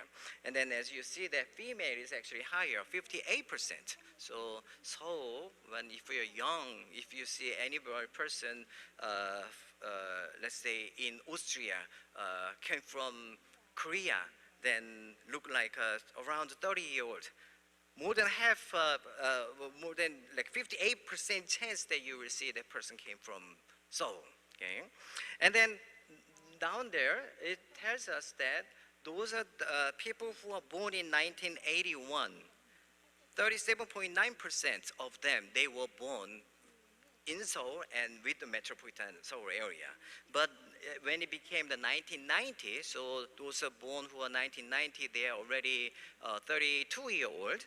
49% of them, they were born in metropolitan Seoul area. And last year, it became 53.1%. Then how would you expect that those born within the metropolitan Seoul area, when let's say they grew up and they became 30-year-old, would you say that they're gonna live in the other areas? Maybe it's other provinces. It's probably not really easy because they don't have any experience outside. So now the reason that we focus on, we pay attention to the population density and the concentration issue. Actually, we've been inspired a lot by this person, and you probably know this person. He's an economist, and also we say that this person is the forefather of modern demography, who is the Robert Malthus. And he wrote a book entitled An Essay on the Principle of a Population. Many of you already know him by the theory of resources increase arithmetically, but the population increases geometrically. We know about this, but there are more things that he mentioned, which is the population density increases, then the level of competition also increases. When the level of competition increases, well, human beings, we have two basic instincts that nothing can beat. One is a survivor, and the other one is a reproduction. Then when level of competition goes higher and higher, then survivor becomes more important than the reproduction. So we got the idea from Malthus. And then it's not just demographers. Ecologists also mention about the importance of human beings, how we react to the increased level of competition. So they say that, as you see the life history theory, they say the psychologist aspects of human beings that we regulate the timing and level of childbearing in response to the surrounding environment, such as population density. So human beings, they are following the case strategy to the survival. Whenever the level of density increases, then again, the competition, the amounts increase, then their reaction is to regulate the timing and level of childbearing. And then any studies by the contemporary demographers? Of course there is. And that person is actually here, who is Wolfgang Lutz, that we have here, this afternoon, and the first session, we had his lecture. He's actually the one who mentioned a lot about this importance of a population density. And he published an article in 2007. The title is like this: Population density is a key factor in declining human fertility. And he argued that despite the evidence that reproduction in various species other than humans is influenced by population density, social science research analyzing factors determining childbirth has often overlooked population density. So population density is very important, but the social scientists, particularly demographers, we have overlooked the importance of population density. And then he empirically showed that analyzes 145 countries, and as you see it, the graph down there, the x-axis tells us population density, and the y-axis is the total fertility rate. So you see that there is a negative relations. What about in Korea? Of course, there is a study, and this is the study done by the group of researchers at the PPRC. As you see the title, that it's the population density is a major determinant of fertility in Korea. So what we try to say is that positive and significant relations between the actual usable area per capita and TFR. This is what we found, and also we had another study. Actually, this study became the dissertation topic of one of my students. The title of her dissertation is like this: a convergent analysis on human fertility, the role of population density, and importance one is here, concentration distribution. So what she tried to show is that in the left-hand side, and we have two graph. The left-hand side, that's the countries with low fertility rate, and the right-hand side is countries with the lowest low fertility rate. Lowest low fertility rate is TFR level 1.3 and below. So as you see that, well, let's just look at the right-hand side. As you see this, there is a huge gradient, you see the strong gradient of this relations between the x-axis and y-axis. That means when the higher population concentration to a prime city is Seoul. So more and more people concentrated within the Seoul, then we found that the TFR becomes much lower, okay? And then there was another study done by a psychologist, and this study was done by Mr. Seung. Dr. Seung is a professor in National Singapore University, and he tried to say that when the population density increases, then there is an inevitable external stimuli with increased population density, so that news flooding and traffic level becomes worse and worse, and a lot of noise, and then people in the bus and metro crowded. So that stimulates people to have a sense of competition. So heightened the sense of competition that ends up to the pursuit of efficiency to approach goals faster than others. So this is what we do when there are a lot of people in, let's say, in subway. You try to get out. There are too many people. You try to go somewhere and that's around, and then try to go outside much faster than other people. This is what we do, right? Because that means you have to compete with others. And also, once that happens, then the narrowed focus on goals, often accompanied by uniformity. So that means the society becomes more uniform. Uniform, in other words, in Korean is 회길화. Okay? So that will determine the sense of ideal number of baby. Okay, and then we try to study or try to come up with some empirical evidence that the fundamental concept. We try to find some more evidence. Then we try to use the new concept of population. So far, whenever we say population, it's the population who are registered in one area. But now the Korean government and also in Korean academia, we try to use a different concept of population, which is the 생활인구. 생활인구 is actual and presenting population. Registration population is where you have your registration, but the actual and presenting population is where you are.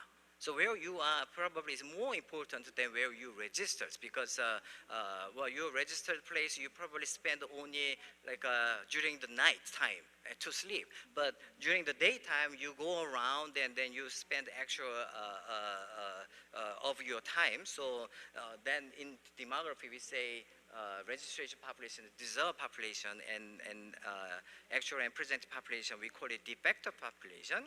So we collected a de facto population using the smartphone the big data. And as you see this, left-hand side, that's using the registration basis population density. And then the y-axis is the TFR of this 230 district in Korea. And as you see that there's a strong negative relations between these two.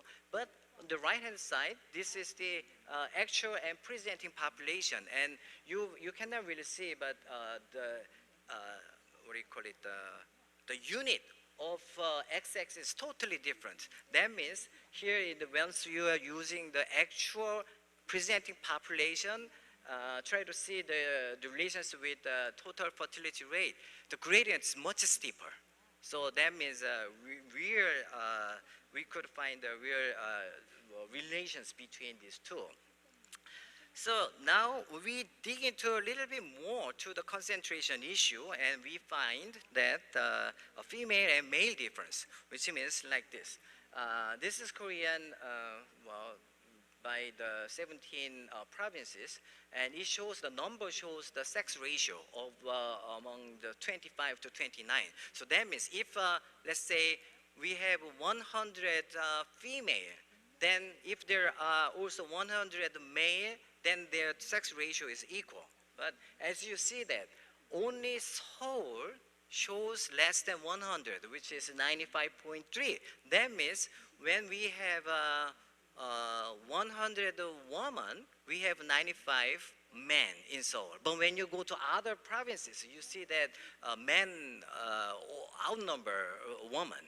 See, and particularly when you go down to the southern area, and then Gyeongsang, Bukdo, and Busan, actually, that is 133.1. So that means in Busan, when you go down to Busan, you see 100 women, then there will be 133 men in the age of 25 and 29. So if you, let's say, if you're a man and you try to find your spouse or girlfriend, you should not go to Busan, because you are less likely to have a girlfriend there. You're not going to meet anyone there. You should come to Seoul. Well, it's a joke, but it's not really a joke, because this is really reality, okay? And actually, that number came from the registration basis statistic. If, let's say, we are using not registration, real actual number, the presenting number, then probably that's going to be much higher. In Seoul, much lower, okay? And this also shows us that how male and female, they are different in terms of the concentration to Seoul. The percent residing in Seoul, you see the upper bar, the highest bar with the red, that's 20s a woman. So in 2021, 23.6% of women in that age, they live in Seoul. Okay, they have a registration in Seoul. So almost like 1/4 of a Korean woman age 20s, they have a registration in Seoul. Okay, and then when you go down to 20s men, that's the dark line, the black line, and the lowest, that's 20%. So huge difference. Now, if you are 20s, you should go to Seoul. That's what the graph tells us. And then net internal migration, as you see that upper, there's a zero. Zero means that net those people migrating in, those people migrating out. If it is equal, even, then it becomes zero. But you see that 20s women and 20s men is in the positive side. So that means more, Seoul receives more people than they send to other provinces, particularly 20s women. Okay, so that means maybe Seoul is the only place where you, if you are female and 20s, Seoul is the only place that you could go. You know, if you go to another provinces, your life, nobody can guarantee your life how it's going to turn to. This is what our statistics shows, okay? So what shall we do to alleviate these low fertility issues in Korea? Well, I think we have to do at least these two. One, to lower the intense competitiveness among young people. And the second one is to recognize and tackle the mechanism that concentrates young women to sew. Why is a young woman in 20s, they have to come to sew? Why not? There must be some kind of a mechanism, right? So we need to find out the mechanism and tackle if it is a problem. So for the first one, to alleviate the intense competitiveness among young people, I think we should have a balanced regional development. But balanced regional development does not mean that we have to distribute our young generation evenly. Okay, we cannot really do that because now the young generation size is too small. So that means, well, they want to live in Seoul. I think they should live in Seoul. We cannot just force them to move out. We cannot do that. Okay, so but we can find out some other direction or other way how to use this de facto population concept. Okay, so to make each region a playground for young people. So again, regardless of their registration they can just go around and easily, and then they maybe they can have a business in Busan or they can have a business in Daejeon, and still they want to live in Seoul. They should. Okay, this is what I guess this is one direction we should go. Okay, and then I think a more important one is B, as I said. We really have a certain kind of mechanism. I want to say that we have a gendered mechanism of young people's population concentration or population density. Really, there's a mechanism. So far, a lot of when I meet many governors in the regions like Busan or Ulsan, many of them they say that well, we should have jobs for the young people. I think they are not. I don't say that they are wrong, but they should emphasize more that they need a job for maybe females, and they have to find out why females want to move to Seoul. Probably it's not just a pulling factor from Seoul. There must be pushing factor from their region, and they have to find out what they are. Okay. Okay, finally, well, right now we are in the present, probably we have a problem with the low fertility issues and also rapid population aging. But now we, like today, we had a great venue by Munhwa Ilbo that we learned lessons from foreign experts. And then we should know better the fundamental context that caused low fertility in Korea, and then we try to come up with some long-term perspective, because many politicians again and many news media, they have a really like short-term view on the to overcome the problem of low fertility issues. And whenever they ask me a question, they always say that, is there anything, tell me, and it's not is there anything, they just say it like this, tell me that anything that will turn the fertility rate increase next year. There's nothing like that, you know. And then, as I said, all these causes, the fundamental cause that I introduced to you today, it's going to take long time. So we should have this long-term perspective, and even if maybe we need a really bold change, particularly regarding the gendered mechanism of population concentration of young people. Then I think we do all these three, and I'm quite sure that in Korea, the only thing that's in the front of us is a bright and sustainable future. Many of us, we have a vision on the gloomy future of Korea, but I don't really agree with that. It really depends on how well we prepare the future, and then we are here today to prepare the future. So I hope and I believe that Korea will have a bright and sustainable future in I guess in 20 years from now. Okay, thank you very much. Thank you for the comprehensive lecture and the new ideas. 네, 훌륭한 강연을 해주셔서 대단히 감사합니다. 그래서 앞으로 Thank you very much, Dr. Cho. I hope we can all expect a bright and sustainable future for Korea. Now, we are going to start panel discussion. If you have any questions, please let us know. And we are going to have a Q&A after the panel discussion. And please write your question down on the notepad. Now we are going to invite the two speakers on the stage along with the Director Lee In-sil of Korean Peninsula Population Institute for Future and President Lee Song-yong of the Population Association of Korea. Director Lee In-sil will serve as the moderator. She has participated in all the important government policy research projects. She was the first woman and the first civilian to serve as the 12th head of Statistics Korea, the first head of economic analysis at the National Assembly Budget and Policy Office. Next panelist is Dr. Lee Song-yong, president of the Korean Demography Association. Dr. Lee received his PhD at the University of Wisconsin, and he has recently authored and translated 11 books. Dr. Lee's most recent book is Demography of Rule and Survival.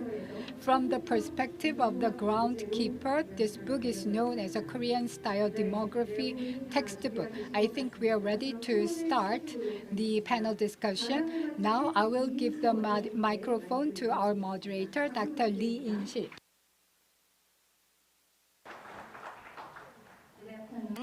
I'm In-sil Lee. I'm the director of Korean Peninsula Population Institute for the Future. It's a long name.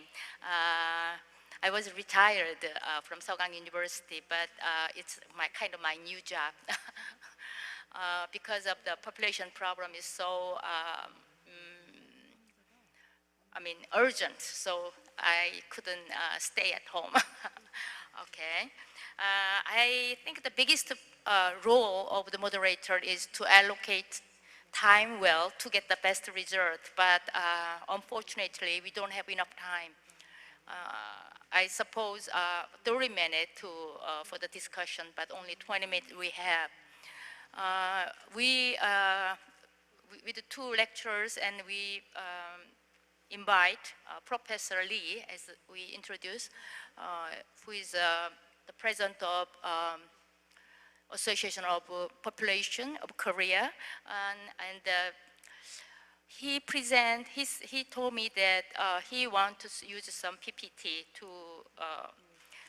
to express his opinion more effectively. So could you have used only 8 minutes or 7 minutes?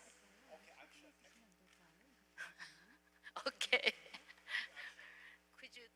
Could you do as short as you can, okay? Thank you.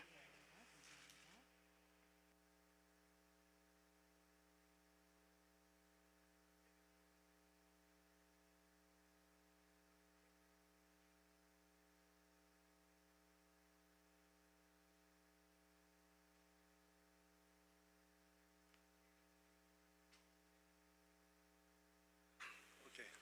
I am Song-yong Lee, President of Population Association of Korea. I'm so happy to discuss two excellent papers of Dr. Reiko and Professor Jo. Reiko and Jo, also Professor Raymond, are concerned with lowest fertility in Korea. So I do focus on fertility. My main topic, my main comment in this panel is Korean population policy must be built in Korean reality, not Western imagery. Interestingly, it seems that the comparison between Korea and Japan provides the merit of my thinking. Most of my ideas written in my book. So, Dr. Reiko said that Korea and Japan has similar culture, but the difference between TFR 0.78 in Korea and TFR 1.3 in Japan is 0.5. It's a big difference. So I focus on the similarity and difference between Korea and Japan. the change of total TFRs, larger cause of the change in the non-marriage union and the marital fertility rate. The effect non-marriage on the TFR is similar to in both Korea and Japan. Increasing non-marriage rate in both countries surely contribute to the lowest low fertility rate, but it does not explain TFR 0.0 between Korea and Japan. So I think that the main difference is due to marital fertility, the root cause of 0.5 TFR. The main the intimacy linkage between marriage and childbirth is weaker in Korea than Japan. Yeah, look at that.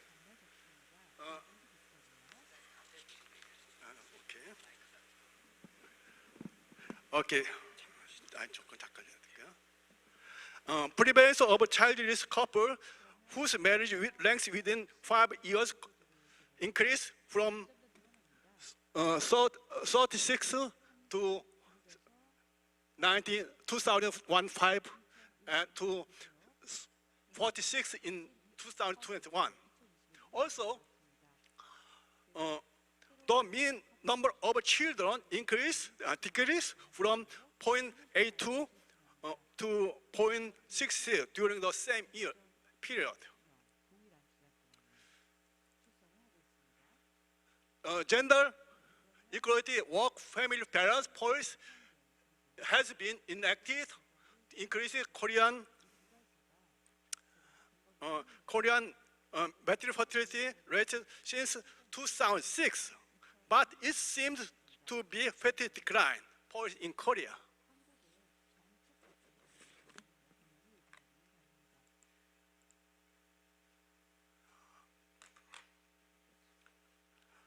This graph shows my main idea in today's discussion. Recently, Taiwan, Singapore, China show lower fertility rate than Japan.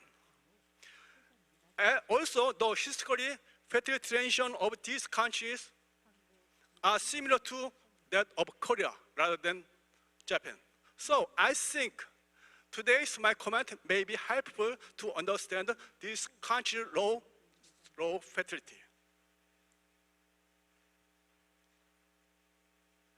Okay, if you look at the this graph shows the relationship between improving women's autonomy, abortion, particularly, and TFR. Look at compared to family planning to work and family balance policy. So if we look at the family planning program, the effect on women's autonomy on fertility behavior is negative, fertility down. But 2006 work and family balance policy fertility up is positive. Also, the effect of abortion patriarchy on fertility behavior, 1965 family planning, family down is negative. 2006 work and family balance policy, family fertility up is positive. It's very confusing. So I think it seems that women's autonomy and abortion patriarchy are the magic bet for every solution. Which direction of effect is right in Korea reality?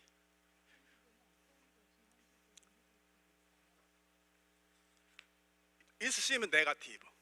The failure of gender equality, work-family balance policy. So most of the low fertility in Korea ignore the effect of family program or family planning program in the 90s on the work balance policy. This is very important, I think.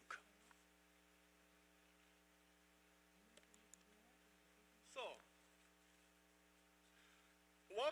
working moms show higher percentage of child risk than non-working mom, even though both show increasing partition of percent of children. Working mom show lower mean number of children than non-working mom.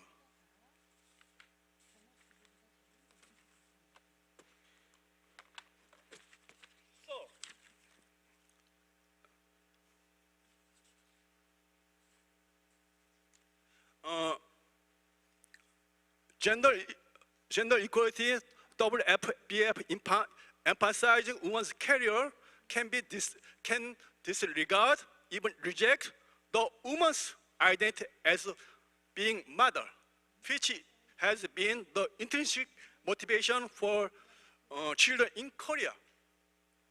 If the intrinsic motivation for childbirth is damaged, then the desire for childbearing is weaker. Then total TFR declines. Korean women prioritize her career over than marriage and childbirth.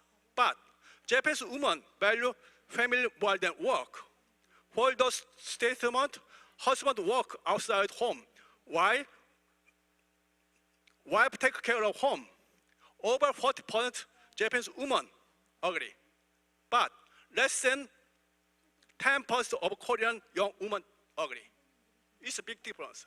So compared to Korean women, Japanese women more likely to accept patriarchal family ideology. So it's a higher birth rate than Korea. This finding really applies to gender equality, work and the family balance theory and policy. However, according to gender revolution theory, at the first stage of gender revolution, fertility decline due to the imbalance. But at the stage of second gender revolution, fertility can rebound or increase via balance between family and children, family and work. However, I'm really wondering, is the second gender revolution is possible in Korea? Can Korea be Sweden? According to the theory of gender revolution, if the second gender revolution is not coming, then Korean fertility will be not rebound. In fact, in Korea, gender equality, work and family balance policy has been enacted since 2006. 20 years has passed. Is it was it to keep doing it? Yes. Then, how long do we have to wait? Until when? I skip this one. You already used 10 minutes. So I closing. Could you wrap up, please? Mr. Mike saying. Could you wrap up, please? Yeah. Okay. Yeah. I shortly. So in her book, marriage is never 50-50. I could stand at my husband. In marriage, dictation and commitments are applauded. Had Michelle Obama taken that advice, she probably disposed instead of happily celebrating her 30th anniversary. The responses of men and women are decidedly different and imbalanced, especially when it's coming to bring life into the world. Thank you. Okay, thank you. In this session, we like to find some desirable reform solution through the case of Japan, which experienced demographic crisis ahead of Korea. And also we want to some government policy effort and active participation companies, is there any solution we can have in area of companies' reaction? But we don't have enough time, so I will give some. I prepare a lot of questions to lecturers, but I couldn't. So I prepare some of them. First, Dr. Hiyashi, Leiko.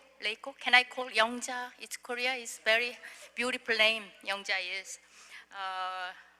You didn't mention much, but both Korea and Japan belong to the Confucius cultural sphere, right? And so basically, the non-marital birth is very low. Yeah, it's quite similar, Korea and Japan. So do you think the birth rate could rise if we, Korea and Japan, introduce a partner cohabitation program such as PACS in France or Sambo in Sweden? Do you think it's possible? Thank you very much for the question. The first point, if we are both the same Confucius culture, that would need a more discussion, because some of the demographers, my colleagues, Dr. Suzuki, he used to say that Japan is not at all Confucius. And then when I see it, for example, of course, the Kuntsu, the Koshi Kuntsu, he's very well respected person, and then also there is a very, the person who advocated it, there is a very famous person, Mr. Yasuoka, who passed away anyway. So we were thinking that we are Confucius, but when we compare the system you have, so much deeply rooted in Korean society as Confucius, then we are not so strictly Confucius country. We are more, that might be explaining what you have mentioned about the difference between Korea and Japan. And if we introduce the PACS or Sambo in PACS in France and Sambo in Sweden, would it increase the fertility? I don't think so. I don't think so, because if they want to have child without getting married, they can do so. They can just live together and they can have baby, and they don't have to register the baby with both the name of father or mother. They can just register the baby with only the father's name or mother's name. However, the fact that it is not increasing, that means that maybe marriage equal fertility culture might be more persistent. Oh, not this, but it is the basic culture. And then I say so more when I see the young people. For example, there is the lines to register the marriage on the day of 1 grain become 10,000 times day, or everything is pardon day, which is based on the traditional Japanese calendar. When I see the statistic, also there are slightly less people who does not register the birth of the child or register the marriage.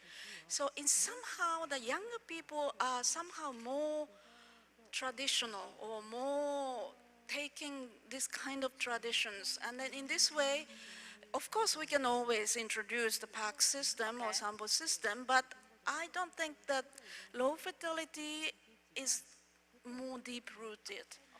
Okay, thank you. Now I want to ask Professor Jo. I agree with your opinion that population density should be considered when the policy for low and lowest TFL is prepared. But because as an economist, I think density is very abstract concept, right? Yeah. So it's not easy to measure. So how could you do measure? And then another question is, and then when you improve that regional imbalance or lowering density, do you think which is better, private sector or government to effectively solve the problem? Okay, thank you very much. You asked me two questions. First one, how are we going to measure density? And the second one is the role of government or role of the private sector should be more emphasized. Regarding the second question first, and I think government cannot do anything. I mean, everything. You know, government is very important. Of course, government set the direction of the policy, and the policy affects people's life. However, in terms of the regional development, of course, government will allocate a huge budget, but who has to be the player of the regional development, particularly regarding not the registered population, but the young generations, to make young generations playground. I think private sector should take the leading role than the government. That's what I believe. And then going back to your first question, you questioned me about how we are going to measure the density. Of course, the measuring the density, well, there's measurement, right? Because we have a land area and a number of people, how many people live there. But as you mentioned, that's just a technical measurement, technical measurement. But however, I think we should study further on what's the level of the density, or what's the actually, I would want to state more on the concentration, because the density, there are many places where level of density is quite high. However, their fertility level still high. But in Korea, it's not just the density. What makes the density higher is actually the concentration. So the concentration, Korea is I think Korea is the only one country where the young generation could go, how would I say, like a place where young generation want to go is only one place, which is Seoul. Like when you go to Japan, you can go to Tokyo, Nagoya, or Osaka, some other places. But in Korea, as I showed you the numbers, that most Korean young people want to come and work in Seoul. So Korea is a big country, but however, we are like a island country, so like Macau, Hong Kong, or Singapore. So I think that's the thing that I would like to state more. Okay. We only have 17 seconds, but there are some questions from the floor, so I have to say one more question from the floor. Yeah. There are 6 questions. I have to choose only one. I'm really sorry about that. I want to ask some question to Professor Joe. We have started startups, to see startups, companies whose business started from the ideas relevant to low birth rate issues, and including infertility and childcare deficiency. Okay. As we know that profit is key basic financial survival for business. And I know that you have some successful cases that to overcome both profitability and social contribution. Yeah. Well, actually, there are several startup companies. They work in the area of solving the population-related problems. And I don't know if that concept is applicable in Japan, but in Korea, now young generation, many of them, they want to open their own startups. And then to find which area in the startup they will go with, it's not easy. So there's one accelerator company that they